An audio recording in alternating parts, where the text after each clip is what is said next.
we do the intros when someone else can talk first. Tag with students yesterday, and my whole body is fucked up.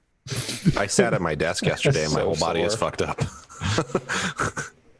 I stopped working out over the summer because my arm was like really not feeling it. It was like if I would like move it like this, it'd be like, okay, no. But now it's finally like calmed down. But I just ran a little bit, and my whole body was like, no.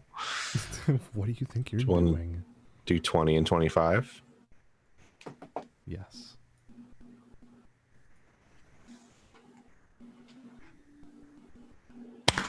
Wait, shit. I was watching Allyson. I was like, I wonder if Allyson heard 20 and 25. 30, no, I did not. Okay, let me just start recording again. Yeah, that's fine. Let's do 40 and 45. Okay. Okay.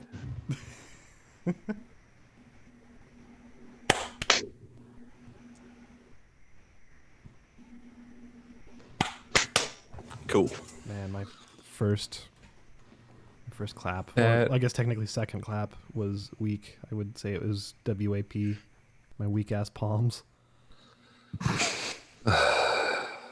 You know, like I was listening to WAP yesterday because it came on the YouTube Music somehow from. I don't even know how I got there. Somehow. I'm not a fan of Cardi B. Like I don't get it.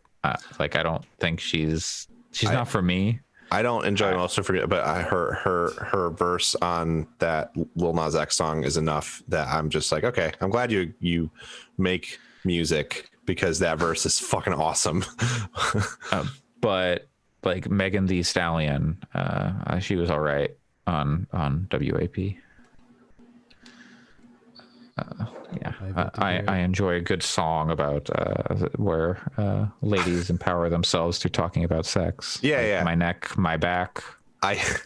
Or what's another one? The thing I like about aside from like it's cool that she like talks about politics and stuff. But the thing about Cardi B that is not important that I really appreciate is that her super, super long fingernails make me really uncomfortable, but I think they're also very cool. So every time I see a Cardi B video, I'm like, man, those fingernails make me really uncomfortable. But I don't know why, but as soon as you said that, I just immediately pictured hot dog fingers. I mean, it's a load of hot dog fingers. Hot dog fingers is more similar. They're more Get a load similar. of hot dog pussy. Oh, God, no. No. God. I hate it. I hate God. it. I'm going back to bed.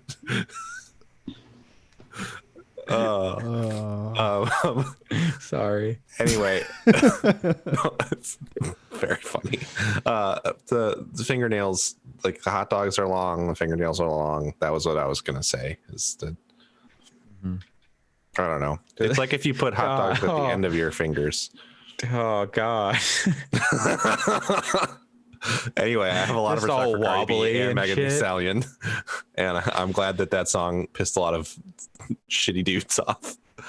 Did you see that there was somebody who was counter-protesting protesters at Planned Parenthood by just reading the lyrics? That's great. What the funniest thing, my funniest experience of that song is I saw the video first because when it came out, everyone was talking about the video, and I was like, okay, I need to see the video to see exactly. I need to do research on how titillating this actually is, and the result is quite a bit. But I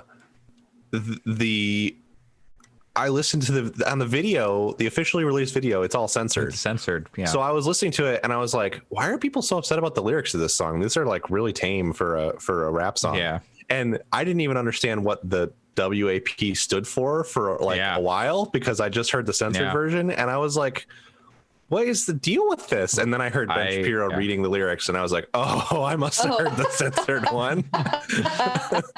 Then I listened to the not censored one and I was like, oh my, this is very explicit. You clutched your pearls. I saw someone, another gaijin who lives in Tokyo. She was talking about how she's like, thanks Cardi B for making me have to explain what wet and gushy means, or swipe your nose like a credit card to my Japanese friends. That's wonderfully uncomfortable. We had to explain the I can't remember if it was Holiday Inn or what. It was like a Ludacris song. No, it was Fantasy. It was the Ludacris song Fantasy. Okay, yeah. To one of my closest friends, cousins, he's Chinese American, but was born and grew up in the US, but his cousins are from Taiwan. So they didn't understand a lot of the stuff in Fantasy that we had to explain it, and that was a very fun car ride because they were like, you could just say, like this? I mean, you could just say he's just listing a bunch of places he wants to have sex, more or less, but they wanted specifics because they were very inquisitive, so they really were trying to get it. I mean, I want to get you in the George Dome on the 50-yard line while the Dirty Birds kick for tree. Yeah, if you don't like in the club, we can do it in the DJ booth or in the back of the VIP. Their thing was they wanted it to be explained why someone would want that. So we go bots and robots, so they got to wait till the show stop. I also maybe don't know what that means. I'd have to really lick up your thigh, then call me the Pac-Man, tabletop, or just give me a lap dance. The rock to the park, to the point, to the flatlands. That man ain't Ludacris. Woo in the public bathroom. Is that a Tony Hawk reference? Woo in the back of the classroom. Sims and Tony Hawk in the reference. In the motherfucking can. Ludacris is I almost said was. Ludacris is not. He is still with us. Ludacris is quite the poet. Thank God. Yes. All right. Let's do this.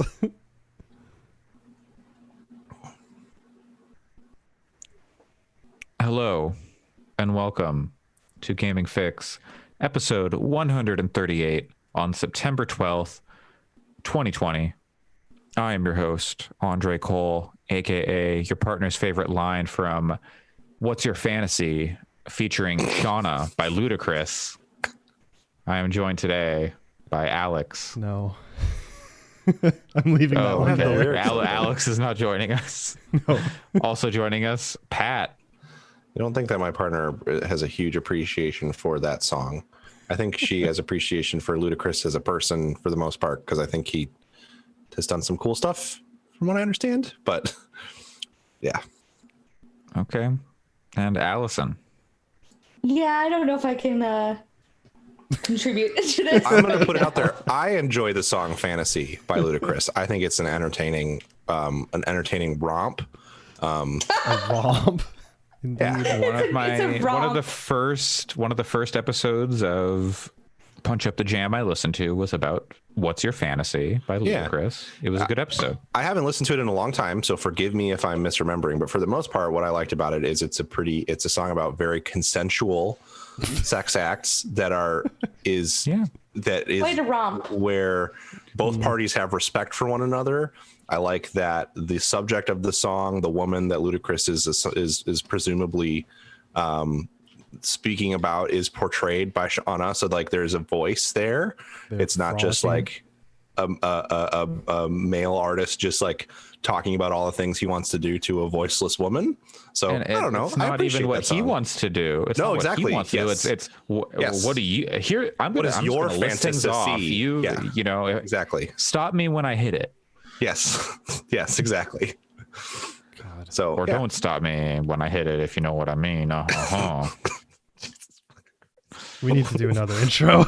It's really you think so? I mean, I guess this wasn't my first plan, but we're going PG-13 today. Just slightly what more. What did you play, Andre?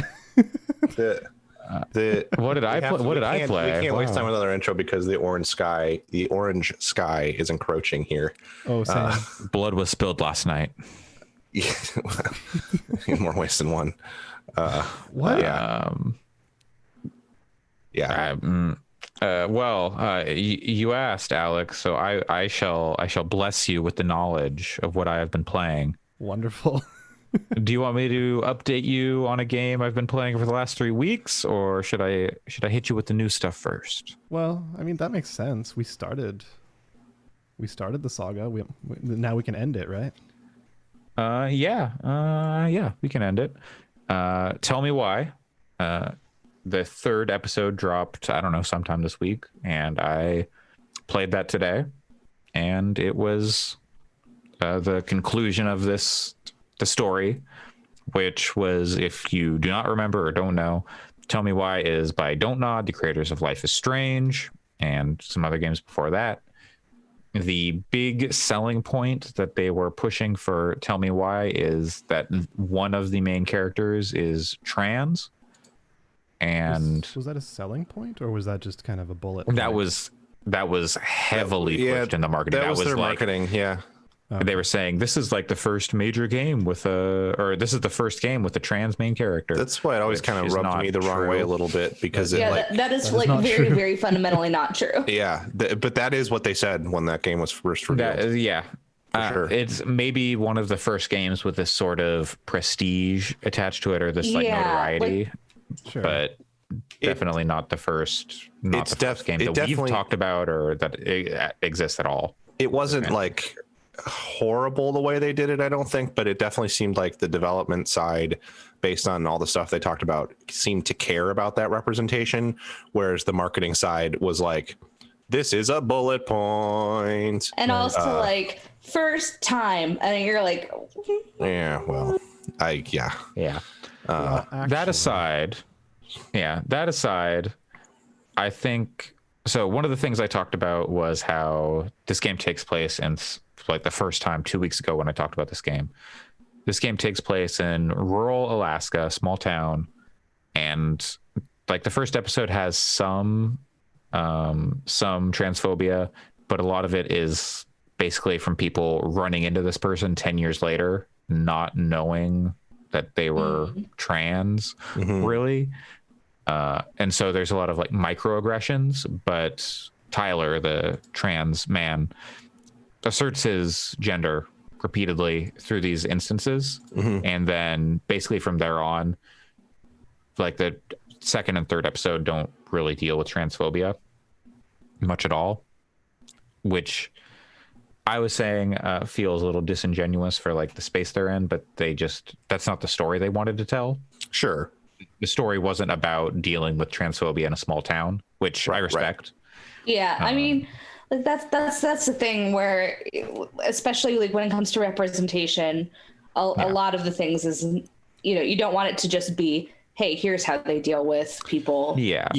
And it's important to get It's important to get all types of stories, whether that's here's a trans person in a shitty situation. You can also have trans people in positive situations, or situations where their transness doesn't actually have any bearing on what's happening, stuff like that. Not to tangent it at all, but like I've been listening to a lot of friends at the table, and they had a short conversation talking about how, like, hey, it's our story and our world, so if we want to say that like phobia and bigotry about people's gender just doesn't exist in our world, or exists to whatever extent, we get to tell that story and tell it however we want. So even though things are dark and dystopic in this world that we're in, everyone respects each other's gender and gender identity. So like you have that option as a storyteller, and I think it's great when people exercise it. And it sounds like they do it in an interesting way where they ground it a little bit without making the story all about that, as so many stories are. It certainly plays into the story, but it becomes pretty like by the end of the second episode, you have a pretty good idea that transphobia didn't actually play into the events that, like, basically the events that kicked off the story. Events, yeah. So, that's nice to see. They don't have, there's no tragic end to the game. This is all kind of stuff that they touched on in the FAQ.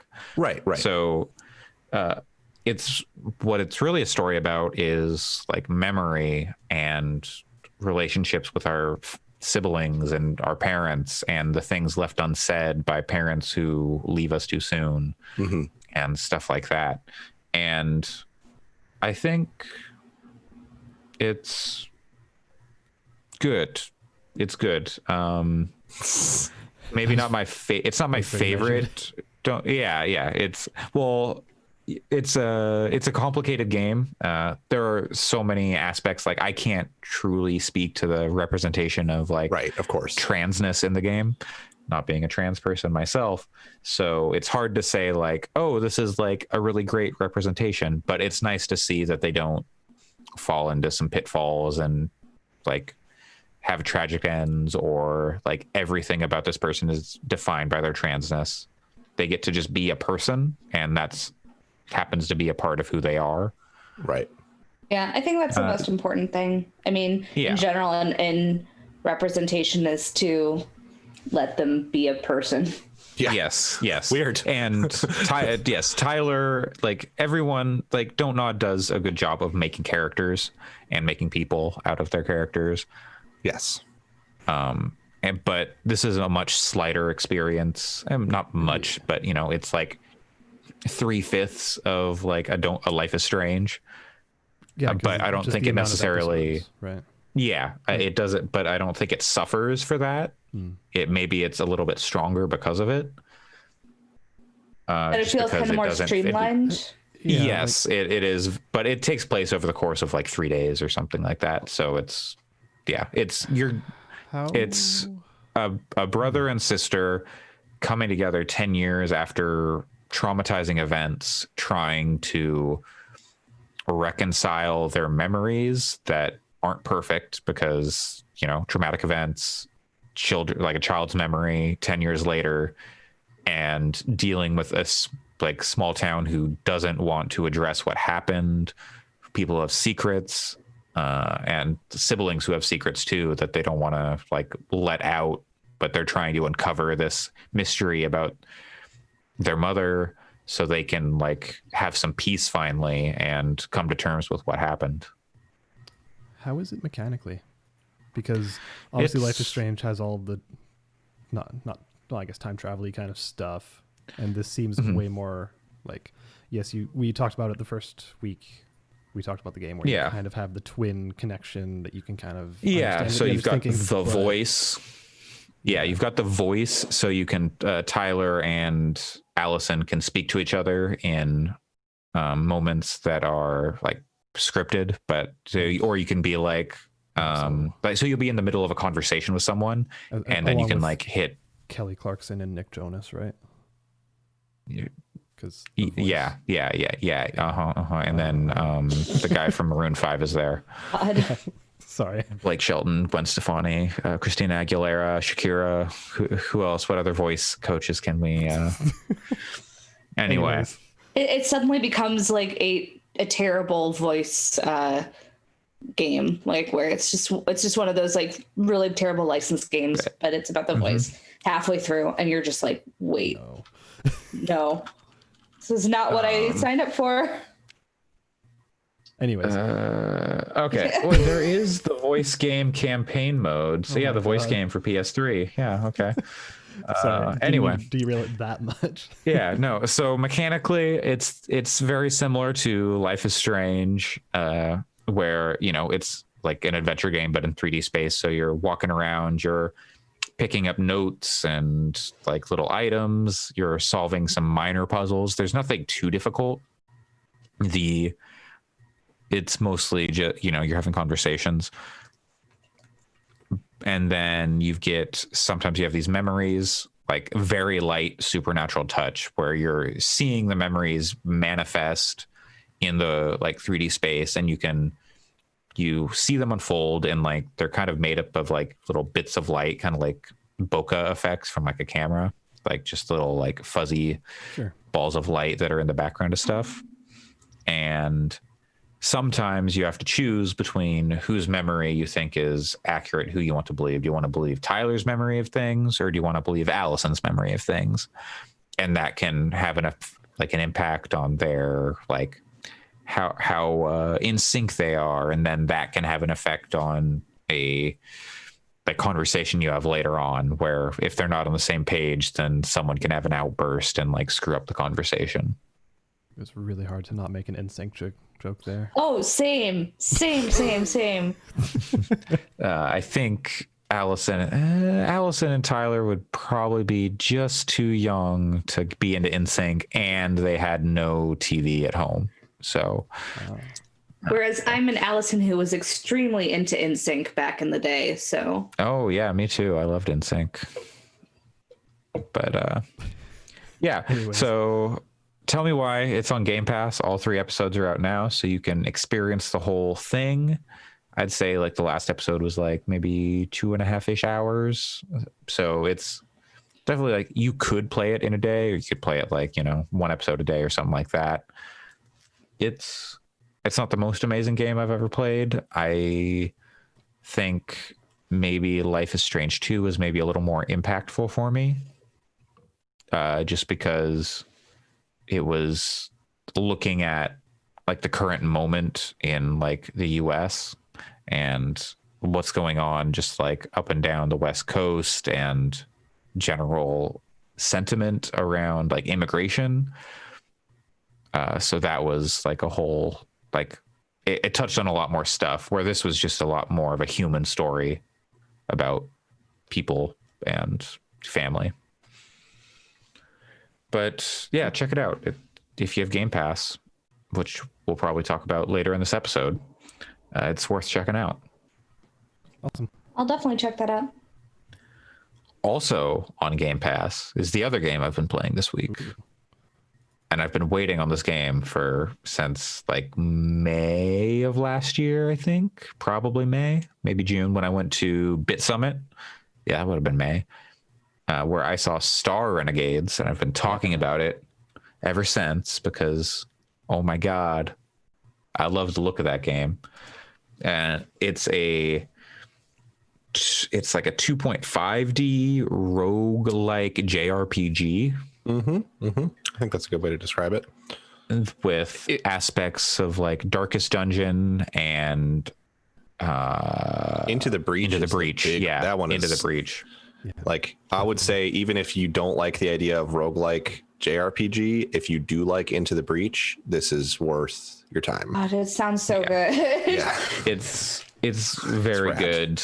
It is a game that you really have to think about, like what you're doing. Like there are parts where you can just be like, I'm just gonna like bust through this. Like because like whatever I do here isn't like super important. But you are having, when you get into tougher fights, you are having to manage your abilities and really think about what you're doing as you go through. Because the way it's set up is you've got like each round is like a minute technically. And so it's at the top of the screen, it's turn-based, but yeah, so the premise is each round takes place over a minute, but you're just managing. You can take as long as you want to plan out what you're doing. But so you've got a bar at the top, and you can see where all of your enemies are going to attack and who they're planning to attack and what they're going to do. So it's like Into the Breach in that way, where they give you lots of information. Pretty much all of what you're going to do. Yeah, they give you as much information as you can. Yeah. There's some calculations I think it doesn't do. Like it might not tell you like, oh, this enemy is going to poison you, therefore you're going to take extra damage here or whatever. Yeah, they will. Yeah, it's like, oh, you got burned, but not how much. Yeah. But usually you can say like, oh, it's burned 2, so I'm going to take like 9 damage. Yeah, you can like that. You can figure out everything yourself if you just stop and think about it. Yeah, once you've been exposed to it. But yes. So and then it's kind of like Into the Breach in that way, and then also Final Fantasy X, where they give you the list of like all the like everyone in combat initiative order. Yes, it's also a Trails in the Sky thing, and it's super cool whenever they do that. Okay, cool. So then as you're going through and you're picking your abilities for combat with your party, most of your attacks will have some sort of delay attached to them, where when you hit an enemy with that attack, it will knock them down the initiative order or like the timeline. And if you get them all the way to the end and like knock them off, then they don't get to take a turn. So they're just like out that round. But there's a limited amount of times you can hit them in a round. or like for a while. Like if you hit them, so say it's got 4 times, if you hit them like 2 times, then you're good. You can hit them 2 more times after that, and then maybe knock them out again. Hit them all 4 times for the next round or 2, you won't be able to hit them again. You can hit them, but you won't be able to delay them anymore. Yeah, there's like a limited number of times they can be pushed in the turn order. Yeah, and it seems like sometimes it's per round and sometimes it's per fight. I don't know. It's hard to like track. It depends on the enemy. Yeah. And it depends on the enemy and the fight and all that kind of stuff. But I think you can see all that stuff if you inspect the enemy and look at all their traits. I want to say there's so much information. Yes, there is. It's also cool that you usually I don't even know if it's usually, but a lot of times to get that delay, you have to crit the enemy, which means you have to hit them before they act. So you have to like plan it out to be like, how do I make sure that this big delaying attack hits them? But then by programming that character to do a delaying attack, then your next character who has a much bigger crit, but has a slower attack, also gets to crit them because now they've been pushed back in the turn order by your other character who acts before them. So they actually make it pretty easy to track too. So that's cool. Yeah. Sorry, I cut out there for a second. So if I repeat anything you just said, I apologize.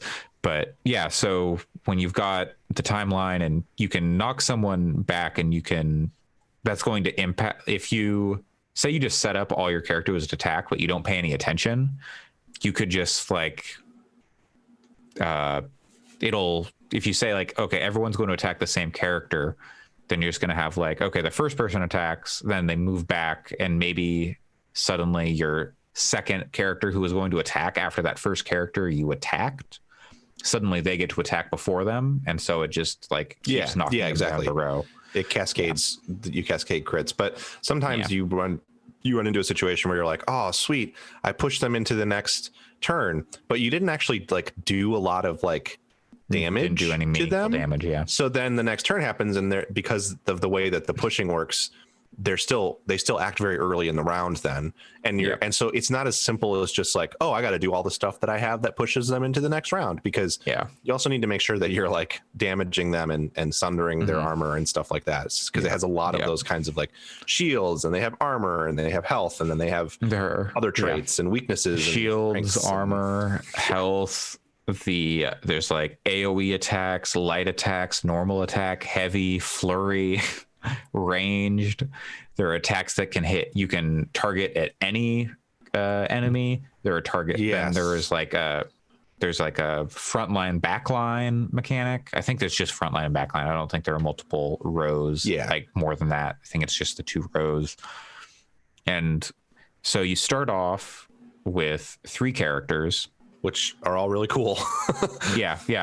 But you start every round with 3 characters, and then as you go, as you unlock like not intel. There's intel, there's DNA, there's coins, there's another thing to unlock characters. It's a roguelike, so there's the stuff that you carry over between sessions, and then there's the stuff that's unique to the session, and so you can get more characters, but you're going to start every run with 3 characters, and then after you finish a planet, then you can get a 4th character, and then a 5th character, and a 6th character. I believe it's like it's like 3 planets and then like a space station. And then each of these characters has like their own set of skills. You've got like, you've got tank characters. I've got this one like that's basically Aegis, and her whole thing is charging shields, blocking damage, and then she can deflect back like 25% of damage onto the enemy that attacks her, but she can also defend her allies. So if they're like, oh, I'm going to shoot the guy in the back line, she'll be like, nope, I'm blocking, and then that ally will still take some damage, but she'll block some of it and she'll reflect some back. So you can just be like, I'm just going to have her on the front line, everyone's going to attack her, and I'm just going to shoot him from the back while she just holds up her shield. When you describe it that way, it almost sounds like Monster Train in some ways too. I have not played Monster Train, but maybe. I think because the characters have more persistence than in Monster Train, it doesn't have the same kind of like setup feeling. But in terms of like frontline versus backline, there's definitely some similarities, I think, in terms of the way the battlefields are laid out. Sure. So I think there's like, let me put it this way. I think if you like Monster Train, you should try this game. I don't think they're necessarily mechanically similar, but I think they're both really good games that operate in a semi-similar space, given that they're both run-based and both have kind of tactical 2D combat. It sounds like one of the big differentiators is the JRPG aspect. So like, is there a linear story that you're progressing through, just like with story beats, etc.? So there is a story about like interdimensional like robots, and there's like the big bad is called Mother, and there's something in like the interdimensional travel that causes all the enemy robots to become increasingly stupid. So they all just like talk very like basically, and they'll say like something, they'll mess up turns of phrase and stuff like that. So that gives them some character. But like the story is basically these aliens are invading. We need to stop them. And if it goes bad in this dimension, you'll just go on to the next dimension and try and save them. When I realized that was the like, hey, try again mechanic, which I guess it kind of is in Into the Breach also. I was like, it's 100% the same. Oh my God. So every time that I die, a whole reality just gets destroyed, basically. It was like, Jesus. Well, Into the Breach is Into the Breach time travel? It's time travel, yeah. So, okay, so but it's different, but it's the implication in Into the Breach, though, is that it's still a timeline that exists. So you go back and you create another fork, but that timeline still happened where all the bad stuff is happening. So that it was a little stressful. I almost narratively wish that it was you're like, oh no, we just pulled you back to the beginning of this thing to try again, rather than all those people died. Because like there's a robot buddy with you. Yeah, there's a robot buddy with you, and if your character dies, they're not permanently dead. They just get like regurgitated and spat back out, like regenerated by the robot with 1 health. Cool. And they're like, I don't feel so good. Yes. What just happened to me? They're also to not, I mean, I think we buried the lead a tiny bit in that one of the things, not the lead, but one of the things, this game has the Nemesis system in it. Yes, like it does. Straight up the same Nemesis system from the Mordor games, where there are named enemies on each planet, and they talk, like they have dialogue, and then when you defeat them, they'll like try to run away. I haven't been able to defeat one yet, actually. They've always gotten away from me so far. They'll try to run away, and if they retreat, they'll have things that change about their stats. If they defeat you, they'll have things that change about their stats. They'll get promoted, they'll get stronger. And you can like look at a screen that shows which of them are on the planet and stuff, and see their stats and stuff. So that's interesting. And it also has a whole relationship system. Yes. Where every like night, so basically after like so many fights, it becomes night, and then you can kind of look around to places you've been for some extra like items, and then you can camp. And when you camp, you've got cards. Yeah. You have the characters play the cards on each other or themselves, and then they get like relationship gain, and then the cards will give them status effects for the next day. So you get like plus 30% shield for the next 2 combat encounters or something like that. In a Fire Emblem-y kind of way, almost. Yes, almost, not quite, but almost. And there, from what I read, there are characters you have, if you get their certain characters' relationship high enough with each other, they'll like fall in love, and then there's like characters that are that you unlock based on their relationships. I don't know if it's like they have children or what.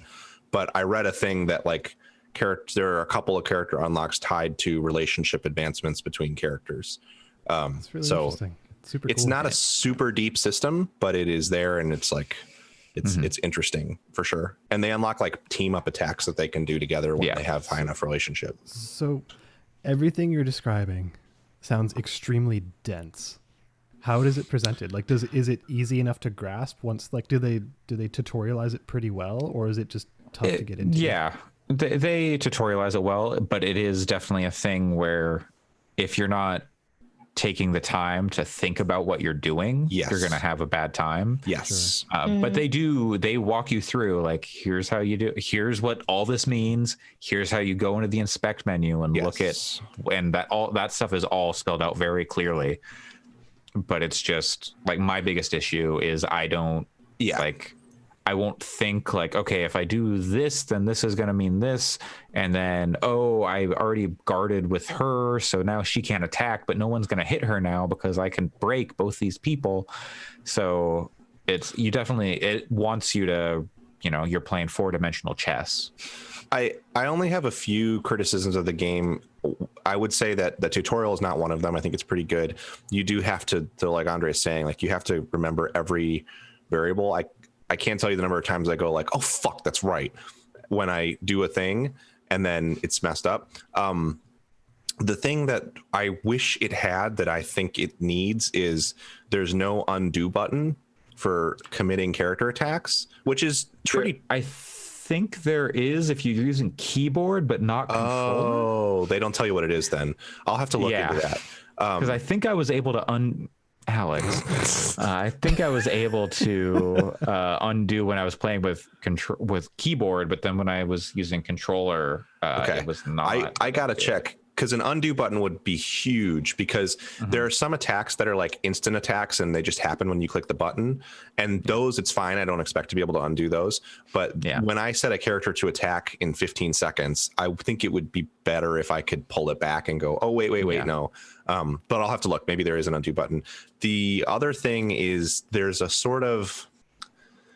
I had this problem with Into the Breach, and I can't place it. I'm hoping by playing more Star Renegades, I will be able to come up with the language. And I've run into this problem when I have worked on... There was a game design idea I was super hot on last year that I put a lot of time into, and then I kind of hit this point where I was having this feeling about this design too.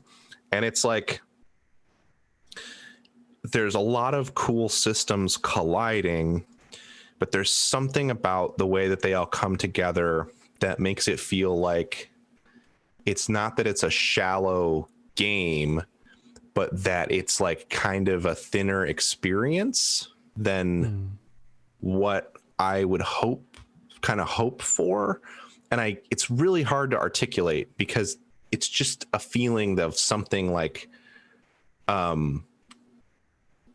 like it almost sometimes feels like, because they give you all of that information, that to a certain extent it is like numbers clashing against each other in a way that is less satisfying than something like a Darkest Dungeon, where in combat there's some uncertainty.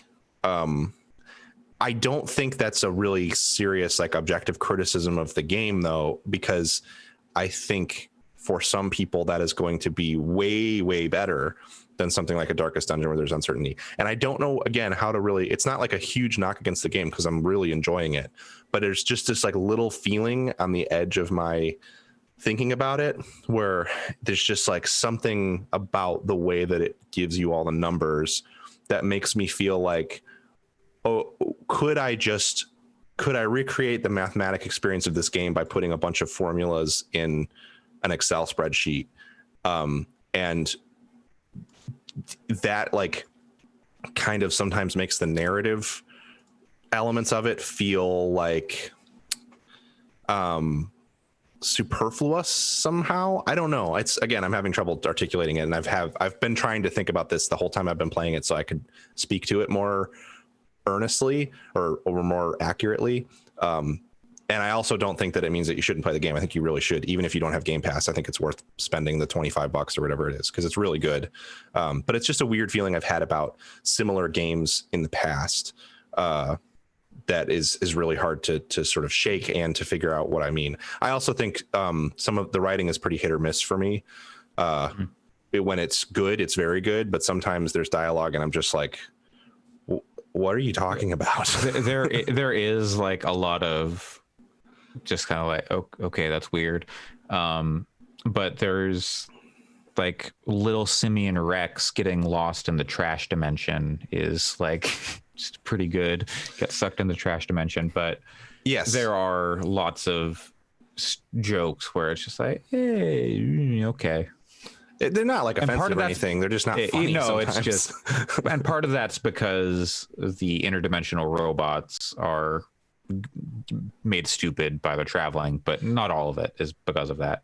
And even sometimes I think what it is like it dips into like Saturday morning cartoon kind of feel with the dialogue sometimes, but it doesn't commit all the way to that either. So sometimes I'm kind of like, there'll be a dialogue option that like if this were maybe like a adult comic book or even an anime, they would have said this, but that's not really appropriate for a Saturday morning cartoon. So they said that kind of toned down version of the dialogue instead. There's only been a couple instances where I've noticed that, but when it's happened, it's been kind of like, that was sort of corny the way that was conveyed. But it's not you can talk to. Yeah, a lot of it is really good though. So I certainly don't mean to say that I think the writing is bad. Yeah. It's just when it doesn't hit for me, it's particularly jarring because I think most of it is pretty strong. Yeah, it mostly works for me, but there are occasional things where I'm like, okay, and I think it does repeat itself a little too much. Because, at least early on, because between runs you get to go back to like your main base, and then you can see like the people you didn't take out hanging out and talking to each other. And if you've got like, sometimes it'll just be the same people hanging out, and you just be like, oh, I just heard the same dialogue that I heard last time and the time before that. But once I get more people, I assume that will change, or if I get their relationships up, that'll change. But I think there's just some of this stuff tonally is a little bit uneven too. Like when I first got back to the thing, and like the robot is named Justin but spelled JU5 and then like 7IN or something. And so like there's a pretty emotional opening sequence with the characters and their siblings, and they're fighting and one of them dies and stuff. This is all very like first 20 minutes of the game, so no spoiler. And then from then on, it kind of like shifts tonally to being sort of like, oh, we're having fun skipping through these realities which are burning to the ground behind us, and it's kind of goofy. So I think that's probably part of where it's a struggle for me a little bit tonally. It doesn't feel as consistent at all times. But the systems are super good, and the writing for the most part is pretty entertaining. So I highly recommend it.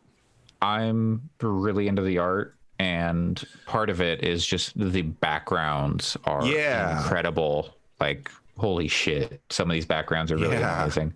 When I first saw it, I kind of poo-pooed it and was like, oh, another pixel art sci-fi roguelike, great. But I didn't understand the depth, like the 2.5D in the background elements.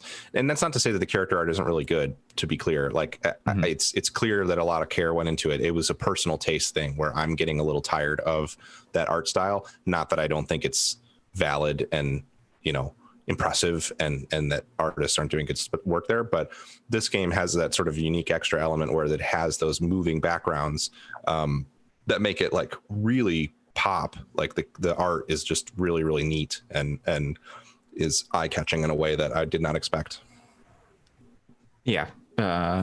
I totally embarrassed myself playing this game in front of the lead artist at Bit Summit. I just like shat the bed playing the demo.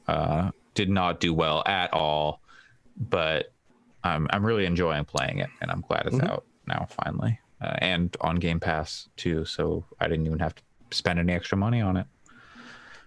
I think it's just on PC for now, though. I don't think it's out. It is just on PC right now. But they will bring it to consoles and stuff. It's just a matter of resources. It should run on everything too, PC wise. It's not a particularly heavy game visually. So y'all want to hear about the book I'm reading? I'm not super far in, but if not, we can move on. I can come back with a book. What's the elevator pitch on this book? Yeah, give us a 30 second rundown. What if Kingdom Hearts was good? Well, Kingdom Hearts was reading. Good? Yeah, you inverted. It's like opposite day or something. I'm reading the Stormlight Archive, the first book in the Stormlight Archive, which is by Brandon Sanderson. I don't know. Y'all know his name better than I do, apparently. It is a book, is a fantasy book, and there are people called shard bearers who have these things called shard blades, which are big ass swords that weigh basically nothing, and they summon them after, like, they basically concentrate for 10 heartbeats, and then they summon big ass swords, and they can cut through anything except maybe like steel or like other shard blades. And then there's like magic and shit, and it's cool as hell, and it's extremely my shit, and I'm ready to read more of this book. That's cool. And apparently it's planned to be a 10-part series, and oh wow, like only 3 are out right now, and like 4 and 5 are on the way, I guess. I have like this sounds like something I would like to read. I have like 4 books to read, and one of them is extremely dense. And I am not doing well at reading any of them. So this book grabbed me like immediately, which books really have to do for me to like stick with them, especially long books like this. I started Cryptonomicon, Cryptonomicon. Is that the Neil Stephenson book? Yes, that is a Neil Stephenson. I started that like 5 times, and I own it, and I just cannot get past like the first 2 Neil chapters. Stephenson is extremely dense. yeah But this is a big book, but and like, I mean, the first chapter, it ends, or like the foreword or the prologue or whatever is like, and then 4,000 years later, and then 5 years later, 8 months, like they're constantly time skipping at the beginning, but it's so compelling. And the action is written so well. The action is written so well that it's easy to follow and like just picture in your mind Sanderson the ridiculous stuff happening. Even though like Sanderson is one of those authors that is able to bridge sort of the gap between literature and pulp fiction in a way that is like very makes reading it very entertaining, but it's also very high quality writing. Whereas like one of the books that I would like to get through is The Terror, that I have sitting on my shelf, which is a extremely fascinating story about a like an Antarctic expeditionary force getting caught in the ice, and then there's a monster and people are getting like snatched and stuff, and it's very scary and really good, but it's also really, really dense, and it's really, really well written, but it is not particularly like approachable, or it doesn't have that pulp element where like stuff is just happening. Instead, it's like, we're going to take 2 pages to explain how cold it is. And like, I like that stuff, but it's also very hard to stay like turning pages, because it doesn't have that same kind of grabbing thing that I feel like Sanderson's good at. So I'm excited to read more. And when I say it's like Kingdom Hearts but good, it's like the action reminds me a lot. When they get to the action, it reminds me a lot of the Kingdom Hearts stuff, because like the shard blades are like keyblades, and that like they just kind of appear out of nowhere, and they're like magic swords, and you got like special people who wield them, or they're like lightsabers and Jedi and stuff like that. But Sanderson, it's I haven't read an entire book of his work, but it sounds like he always struck me as like R.A. Salvatore but good. Whereas like Salvatore was good to me when I was in middle school, because I hadn't read, like I had read Lord of the Rings and that's it. So I was like, well, it's not as good as Lord of the Rings, but what is? And so I would read tons and tons of Salvatore books, but as an adult, I look at them and I'm like, wow, it's wild that he has written and sold so many books. So basically, if you want Kingdom Hearts but good, or R.A. Salvatore but good. Sure. Kingdom Hearts by R.A. Salvatore. Oh, that would be bad. That would be very R.A. bad. Salvatore's Kingdom Hearts. Is that too long for a podcast title? I think Mistborn is like a trilogy by Sanderson that's finished, and I want to check that out once that's the one I've read a tiny bit of. Does Kingdom Hearts have crystal shards? Or Starless Nights? I don't think there's any crystals in Kingdom Hearts. That's a Final Fantasy thing. I mean, it kind of by association has.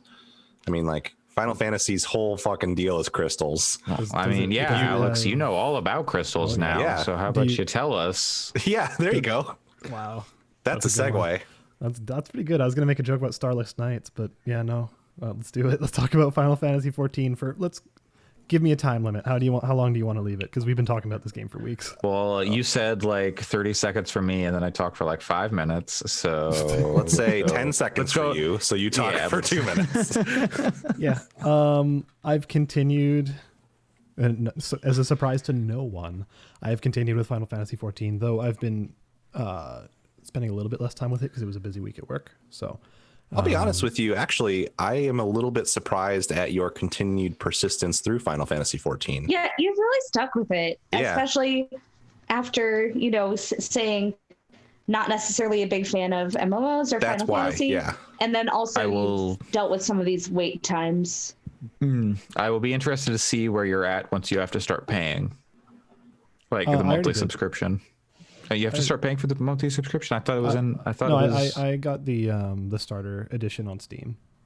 Oh yeah, but you're not paying the subscription yet. Not yet, but like I did once not you start doing version. that, I wonder what once you start paying the subscription fee, how long you stick with it. Yeah, I don't know. Well, I don't think I'm gonna once I finish all the story content, I probably won't resubscribe because I'm not going to go back and do all the side stuff. I'm not going to level up a billion different jobs. That's just not something I'm interested in. And I think that's more what people do if they're going to resub. But definitely, so that's not. It's a lifestyle game. Yeah, exactly. No, I think the reason I've stuck with it is because it gives me some Mass Effect vibes, which I know that's probably a weird thing to compare it to, but the core crew that you roll around with is compelling, and after every story mission you can kind of go up to them and they have different things to say, much like when you're in the Normandy and you're going around and talking to everyone after core story parts, or Saints Row 4 yeah, you're talking to Shaundi and Keith David. Yeah. I was so close to wanting to play FF14, and now you're pushing me so fast and hard away from it.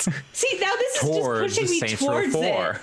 it. I was like, oh, I have no interest in it, and you're like, oh, it's like Mass Effect, and I'm like, I'm literally wearing a Mass Effect hoodie right now, so yeah, I like Mass Effect. It does have that Mass Effect 1 and 2 vibe, not so much the Mass Effect 3 vibe, and I'm not saying that's a core part of it. It's just that's kind of something that's helped propel me through it, along with the fact that the story is really good. I'm I don't know, 30 hours into Shadowbringers, or not Shadowbringers, sorry. Heavensward, right? Yeah. Into Heavensward, or maybe 40, I don't know. And that story. What is time? Yeah. The story is way different than Realm Reborn. And it very much evokes that image that I sent to y'all, which is, the what do y'all think about dragons? Yeah. Church bad.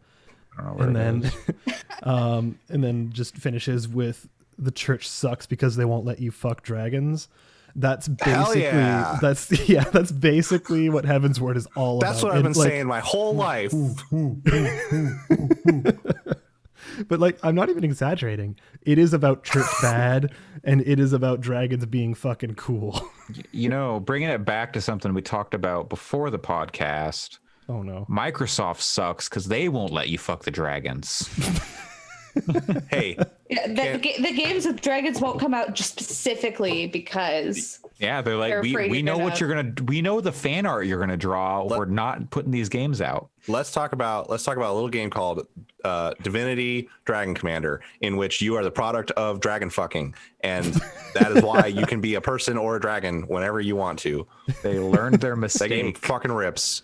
And it's directly because of the dragon fucking being allowed. So that's all I'm saying. If they want to make a good next Final Fantasy expansion, I think we know what the subject matter should be. I think we're all saying, if you want to make a good game, let people fuck dragons. Yes, that is explicitly the position that we are taking as a podcast. That's the gaming Scalebound. Maybe that's why Scalebound didn't come out, because they wouldn't put dragon fucking in it.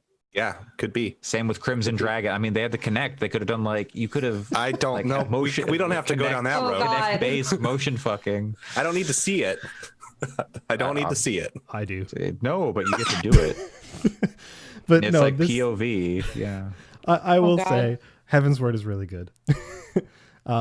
I don't want to dive too deep into it. We've talked about this game a lot recently, and I'm not even. I do want to play it too. I mean, I know I say that, and it's a huge undertaking, and I have a ton of games on my plate, but I am sort of avoiding more than broad feels on each story because I do want to play it at some point. Oh yeah, I'm explicitly not talking about spoilers because I think they're worth not spoiling. So, yeah, no, good game. Play it probably. I mean, you can even get. I think the free edition, you can even get into Heavensward at this point. So like, all this content I've been talking about. Like, I'm not saying this is a sales pitch. The fact that you can get that for free is pretty nuts. Like, you can't play as like the bunny lady or the cat people and get like the deal, like the later like jobs and stuff, right? Yeah, which whatever, that's fine. I've stuck with my job from the start. I don't know. I will still want to be a gunbreaker. Yeah, me too. Yeah. I will tell you, the cat person, the cat dudes. There are cat ladies and there are cat dudes. The cat dudes that you get from the Shadowbringers, from buying Shadowbringers, are fucking rad. They're really fucking cool.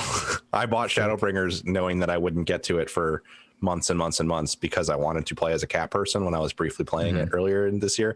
They're really fucking cool. Maybe I will use my... And no, you could...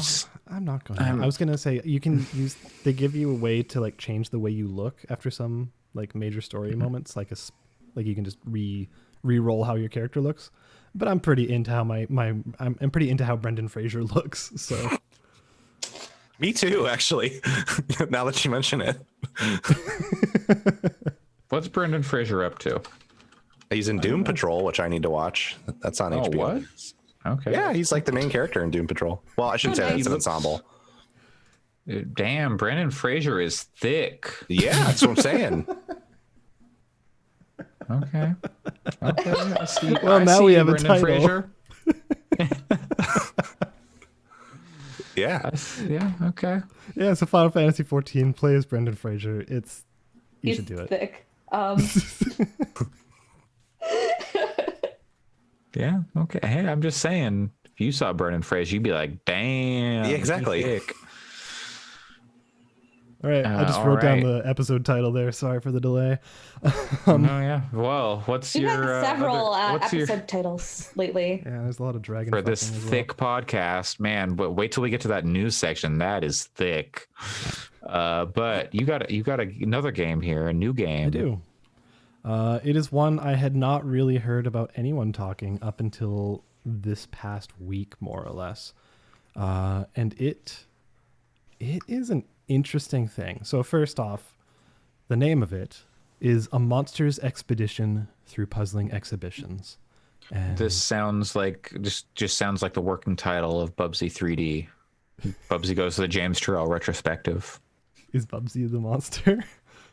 Yeah, Bubsy is a monster, Bubsy is always and the James monster. Turrell retrospective is a puzzling exhibition. You know, you're not wrong on either account. So I saw Damon of Necrobarista development fame talking about this game and the developer, and I was not previously familiar with this developer's work. They've released 3 other smaller puzzle games before this, and well, this is, as you can probably expect, this is a puzzle game. What? But what, right? Puzzling exhibitions. Oh, but it kind of reminds me of a combination of other games. So for fun, I'm gonna name these games and would love to get y'all's reactions, but you're not allowed to use words, so only or whatever, or the or like the fucking Tim Allen noise. That's what I was trying to do. Not I that just one. can't do it. I will only accept that Tim Allen noise from now on. Though with one of the games, please bear in mind it's about the game, not the developer. Well, I know what you're talking about, but okay. So here, ready? Here we go. First, a short hike. Andre? I didn't play it. I didn't either. I just know that it's good and I need to play it. Okay. Next, Baba Is You. I mean, mood though. Eternal Scream. Donut County. Mm-hmm. Mm-hmm. Yay. And the last one. There's a lot of clips that I can take from this. Thank you. You know what? We're missing a game that I can respond to, which is from one of the best YouTube videos of all time. Which, if you what, just from Ventrilo? Yes, from Ventrilo harassment. Yes. My partner and I make that noise. 4-stem leather belt. Yeah, my partner and I reference that video multiple times per day without fail. Yeah, I love that video. Okay, the last game, the best ever. And yeah, last game again, please. Only to the game, not the developer, and that is The Witness. All right. No, you know what? It's too difficult to separate those things. It's not even just that. It's also that The Witness, like, I don't like to use the word pretentious because I feel that usually when I find something pretentious, it's that it's a piece of art that I just don't have the experience for, you know, like I don't understand. But The Witness is so far up its own ass that I can't even, like, the puzzle parts are good. Yes. That's thankfully the puzzle parts are the part of it that are relevant for this. Yeah. Yeah, I figured. I also, the puzzle parts of it are good, but I'm also, there are quite a few puzzles in that, much like Bob is you, where I am too dumb for the puzzles. So I'm like, the thing about Baba is you though is Baba is you is like, yeah, it's fucked, isn't it? Along with you, whereas as The Witness is like, you stupid dumbass, and it's just like, get fucked. Like, it's like, yeah, I am, but you don't need to say it. And everybody was like, the first time the environment was part of the puzzle in The Witness, and I just am like, it was cool, but like also I'm like, it can see daylight. It's so far up its own ass that it can see out the other end. Well, regardless. Anyway, that's not the part I'm talking about. Anyway, and I think the puzzles of The Witness are maybe some of the best designed puzzles ever. They're well designed. The puzzles are good. The way it feeds them to you and the way it teaches you without explicitly saying anything. So it's kind of like a Metroidvania, but the skills you're unlocking are in your brain. That part of it is brilliant. Right. Especially like early on where you walk past a puzzle and you're like, I don't know how I'll ever be able to solve that. Totally. And then you solve it later. That is the aspect that is in this game. That's very cool. It is teaching you lessons along the way without explicitly telling you what it is. And I'm like, okay, that's pretty fucking awesome. Yeah, like there was a moment pretty early on, like within the first 20 minutes, where I realized you could do something and it ends up being a core mechanic. And I was like, oh shit. Yeah. And then that's when the late title card dropped. And I was like, oh shit. That's cool. So like being able to say, oh shit to a puzzle game like that is amazing. So the other ones. That's a good feeling. So A Short Hike, it is extremely cozy. Like it is very wholesome. It is very cozy. It is just like relaxing and wonderful to play. Baba Is You, it is kind of like mechanically in that you don't have any buttons. You basically just have your D-pad, or it is also on Apple Arcade. So Allyson. Oh, cool. With your Apple Arcade thing that you bought. I should actually. Yeah, this that sounds I bought like and immediately regretted because I don't get the full game in it. Regret it. You should play this. Yeah, it sounds like a fantastic tablet game too. Oh, totally. I'm glad I didn't buy it. I mean, not that I don't want to. No, I was seriously like looking at it on Steam, going, And it's probably worth playing with a controller, I would say. I think it works with a touchscreen. I don't have that. Like a DualShock. You could sync a DualShock to it. Yeah. No, I don't know how to do that, but I'll have to figure it out. Yeah, it's not hard. Yeah, I can help if you need. Mechanically, sounds good. Mechanically, it's like Baba Is You in that you're moving on a grid. You don't have any buttons. Like, you have buttons to reset what you're working on, and like it actually has the ability to step back through puzzles, kind of like Baba Is You also had that, where you can go back 1 step, 2 step, 3, etc., all the way back to the start if you want, which is cool. And like you're just pushing stuff around. It doesn't have the you become rock or any of that stuff. It is much more straightforward than that. But yeah, it is very much like that in how you control it.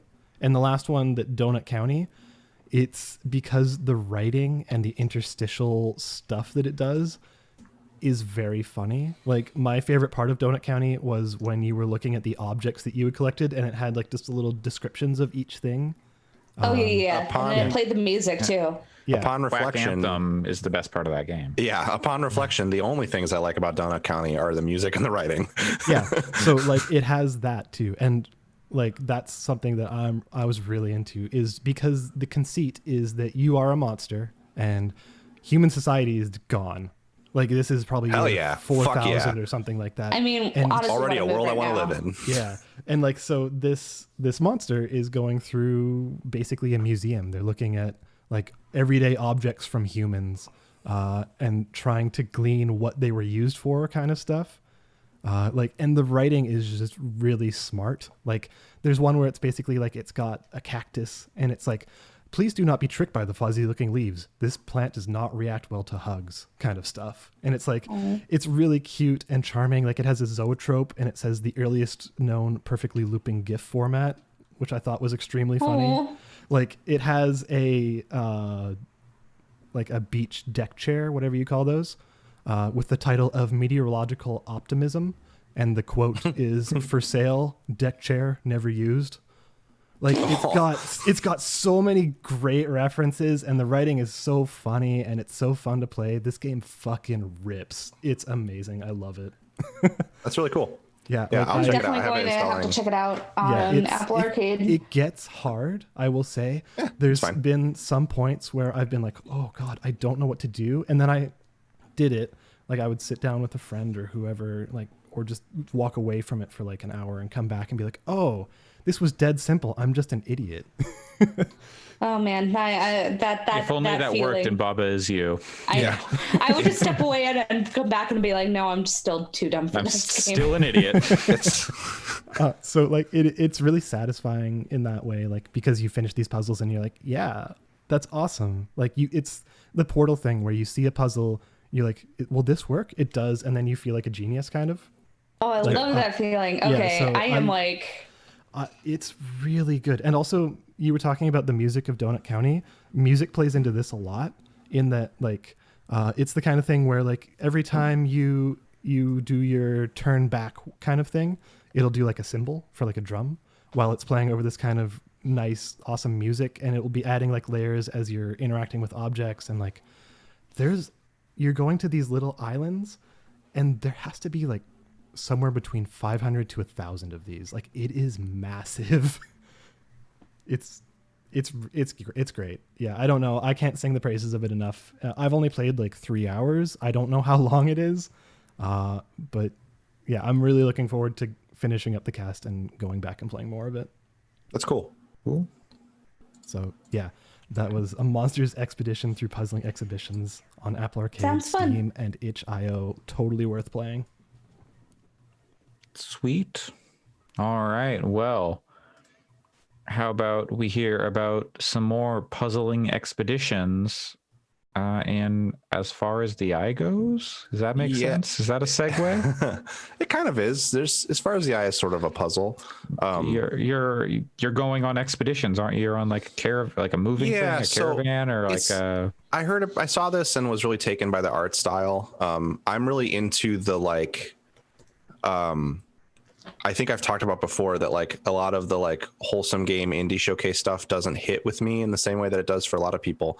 But if you take the like wholesome animal characters, but also there's this just like this crunchy added tinge management of like sim. No, this added tinge of like hope of not hopelessness, but like I don't know, sadness is the word. It's like things are not all bright and sunny, but they're like getting through it, that kind of thing. I really enjoy that sort of tone where it's like these are cute characters, but they're also there's kind of a journey like sense of sadness to it too. Everyone's got scarves. Actually, everyone does have scarves. Yeah, that's there's some similarities in the art style there. I thought you were making a joke about everyone's got scars because.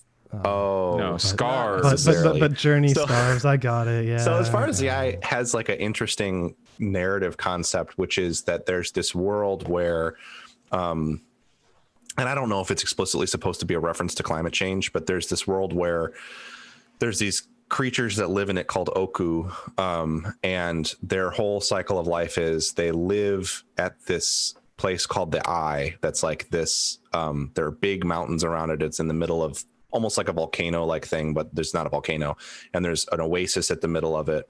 And to gain knowledge and learn about the world and become like better people, they go out across this sort of somewhat hazardous environment and spread outwards, but they have to come back because there's every so often the water level rises and they'll be washed away if they don't make it back to the Eye. Alex, looks like you have something you want to share. It's unrelated. Please continue.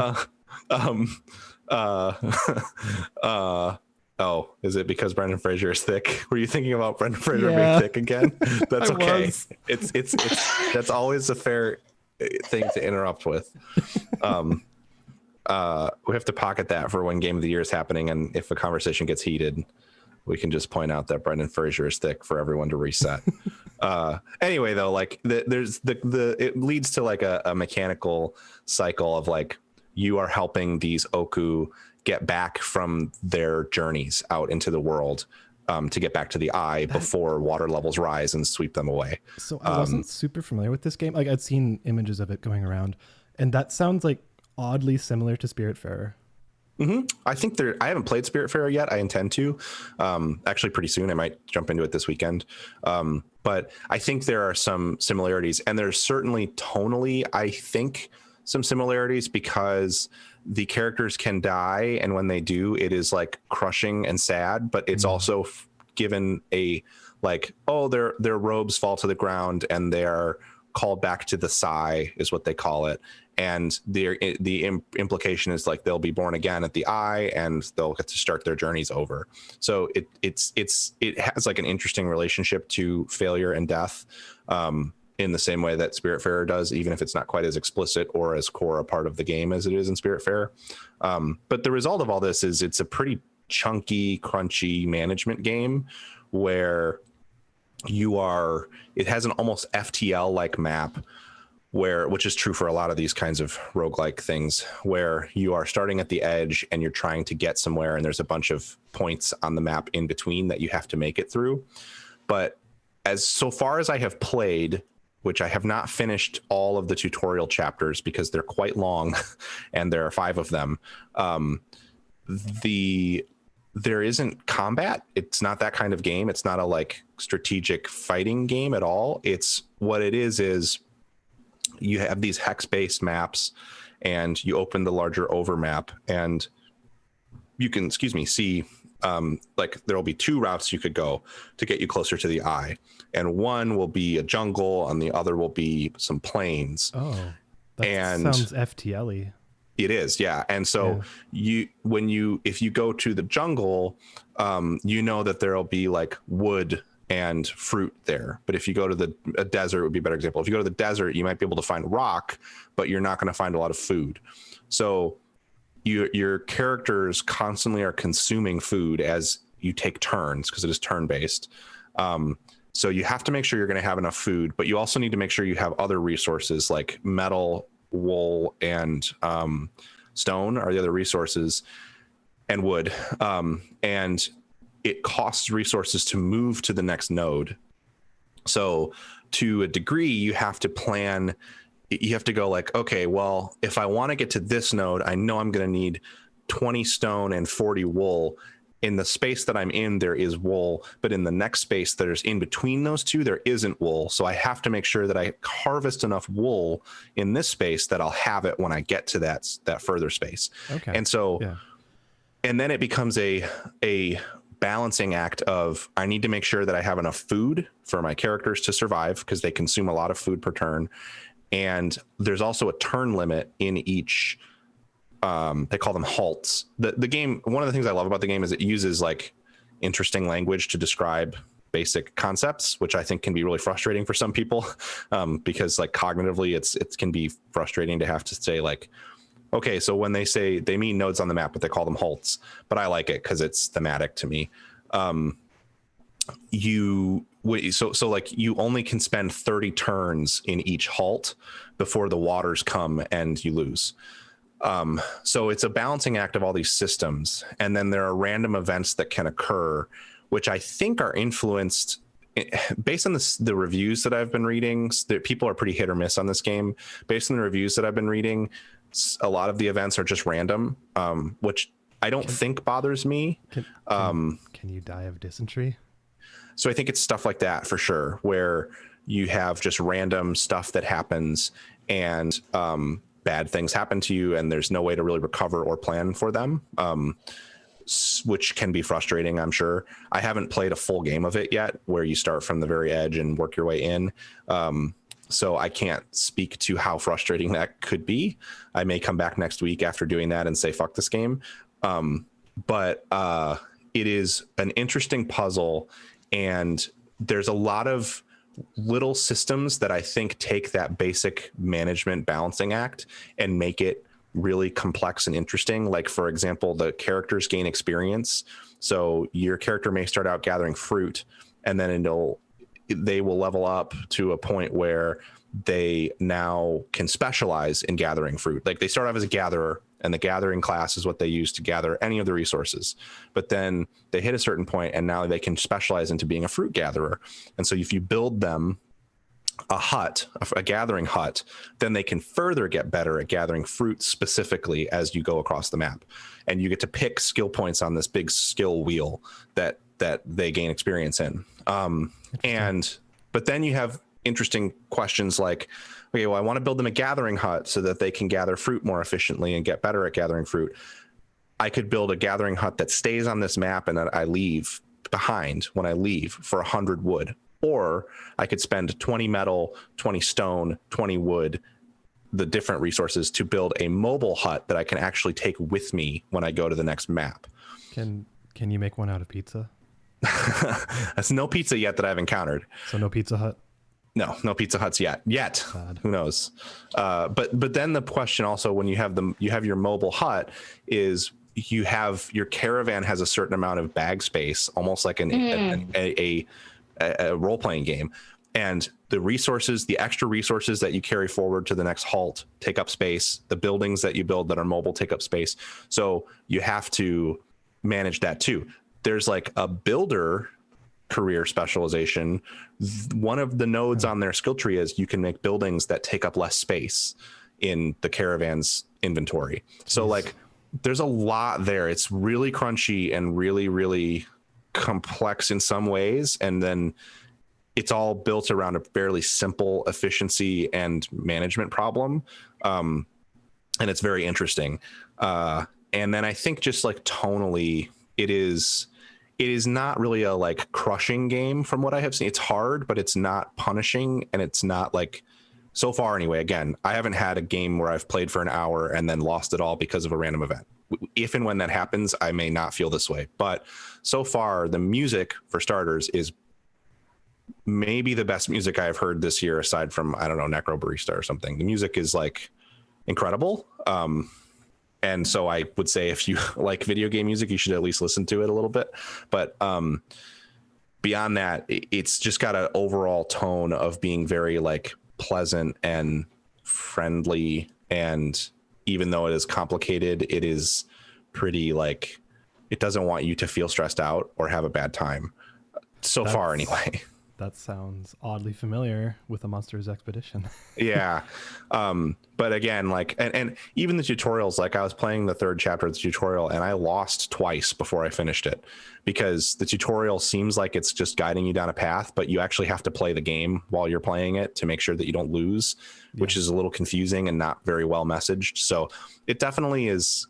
I could see it being really frustrating for some people, but I like it. I think it's also fun that the way that the characters, the Oku, start out as these like generic kind of just like little like people. I don't know how to describe them. They're very simple, just like kind of spherical heads and then bodies with these like journey like robes on.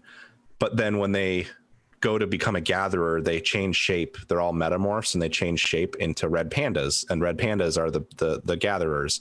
And then you can and like birds are the builders. So they metamorph into these different these different kinds of animals in order to perform the different tasks, which is, I think, pretty fun. It's kind of like a cool, like, oh, I got to level them up to gatherer because then they're going to become a, like, forget what they are, but like another cute animal. And the art style is really nice. So it all kind of looks very pleasant as you're leveling them up and doing all this stuff. So it's an interesting game. I definitely recommend it. If you're looking for something kind of chunkier and a little more challenging and you're not playing Crusader Kings, which I also want to play a lot of, but it's interesting. The art is really great. And then I see like all the management stuff and I'm like, but the art, if you don't like management games, I don't think it's for you. It has like, part of the thing that I like about it is that, like, and this sort of tells you tonally what the writing is like, there'll be chunks of writing that are like, at dawn of the fifth blink, the great meeting is closed with the circle ceremony. Every pupil must go to the summit of the great cliffs of the west. It is a hard task, but few do not undertake it. Those who do not join the Sai to guide their companions in future travels. It's like that kind of, like, lots of weird words and language to describe things, and kind of flowery writing, which I like. So yeah, so far I think it's pretty cool, but I may come back next week and say, fuck that game, don't buy it. It's a pain in the ass. Well, is it only on PC? sale now? Yeah, till September 18th. What's that, Alex? On Steam. Only on PC? As far as I know, I think it's coming to other platforms, but I don't think it's out on anything else yet. I assume that this will come out on Switch. I would guess, because it is definitely it seems like that kind of indie game that will release there. But I don't know. Well, I could be wrong. I will say quickly before we move on, I didn't put in the sheet either, but don't have to talk about it for long. I have also played a shitload of Avengers, and I still like that game, warts and all. And I have touched Crusader Kings and Wasteland 3 and want to play more of those. And also Spellbreak is pretty cool, despite having been lukewarm on it in the past. I'm playing a game or two of that per day because I'm enjoying that too. So there's far too many games. There really aren't there? Remember when we were like, there are just going to be no games this year. It's going to be real sparse. I was like, oh, I'm going to like be able to go through my backlog, and now you're like, every game that you guys brought up today, I'm like, I want to play this. Yeah. I had so much time, and now I have no time. I very consciously only put As Far As the Eye on this list because I didn't want to go on a tangent for like a half an hour talking about 3 different games, because I could easily do that. Oh, for sure. No, that makes sense. I mean, I did that with 2 games, so yeah. Well, now back from a brief hiatus, our resident Billy Mitchell is here to talk about all the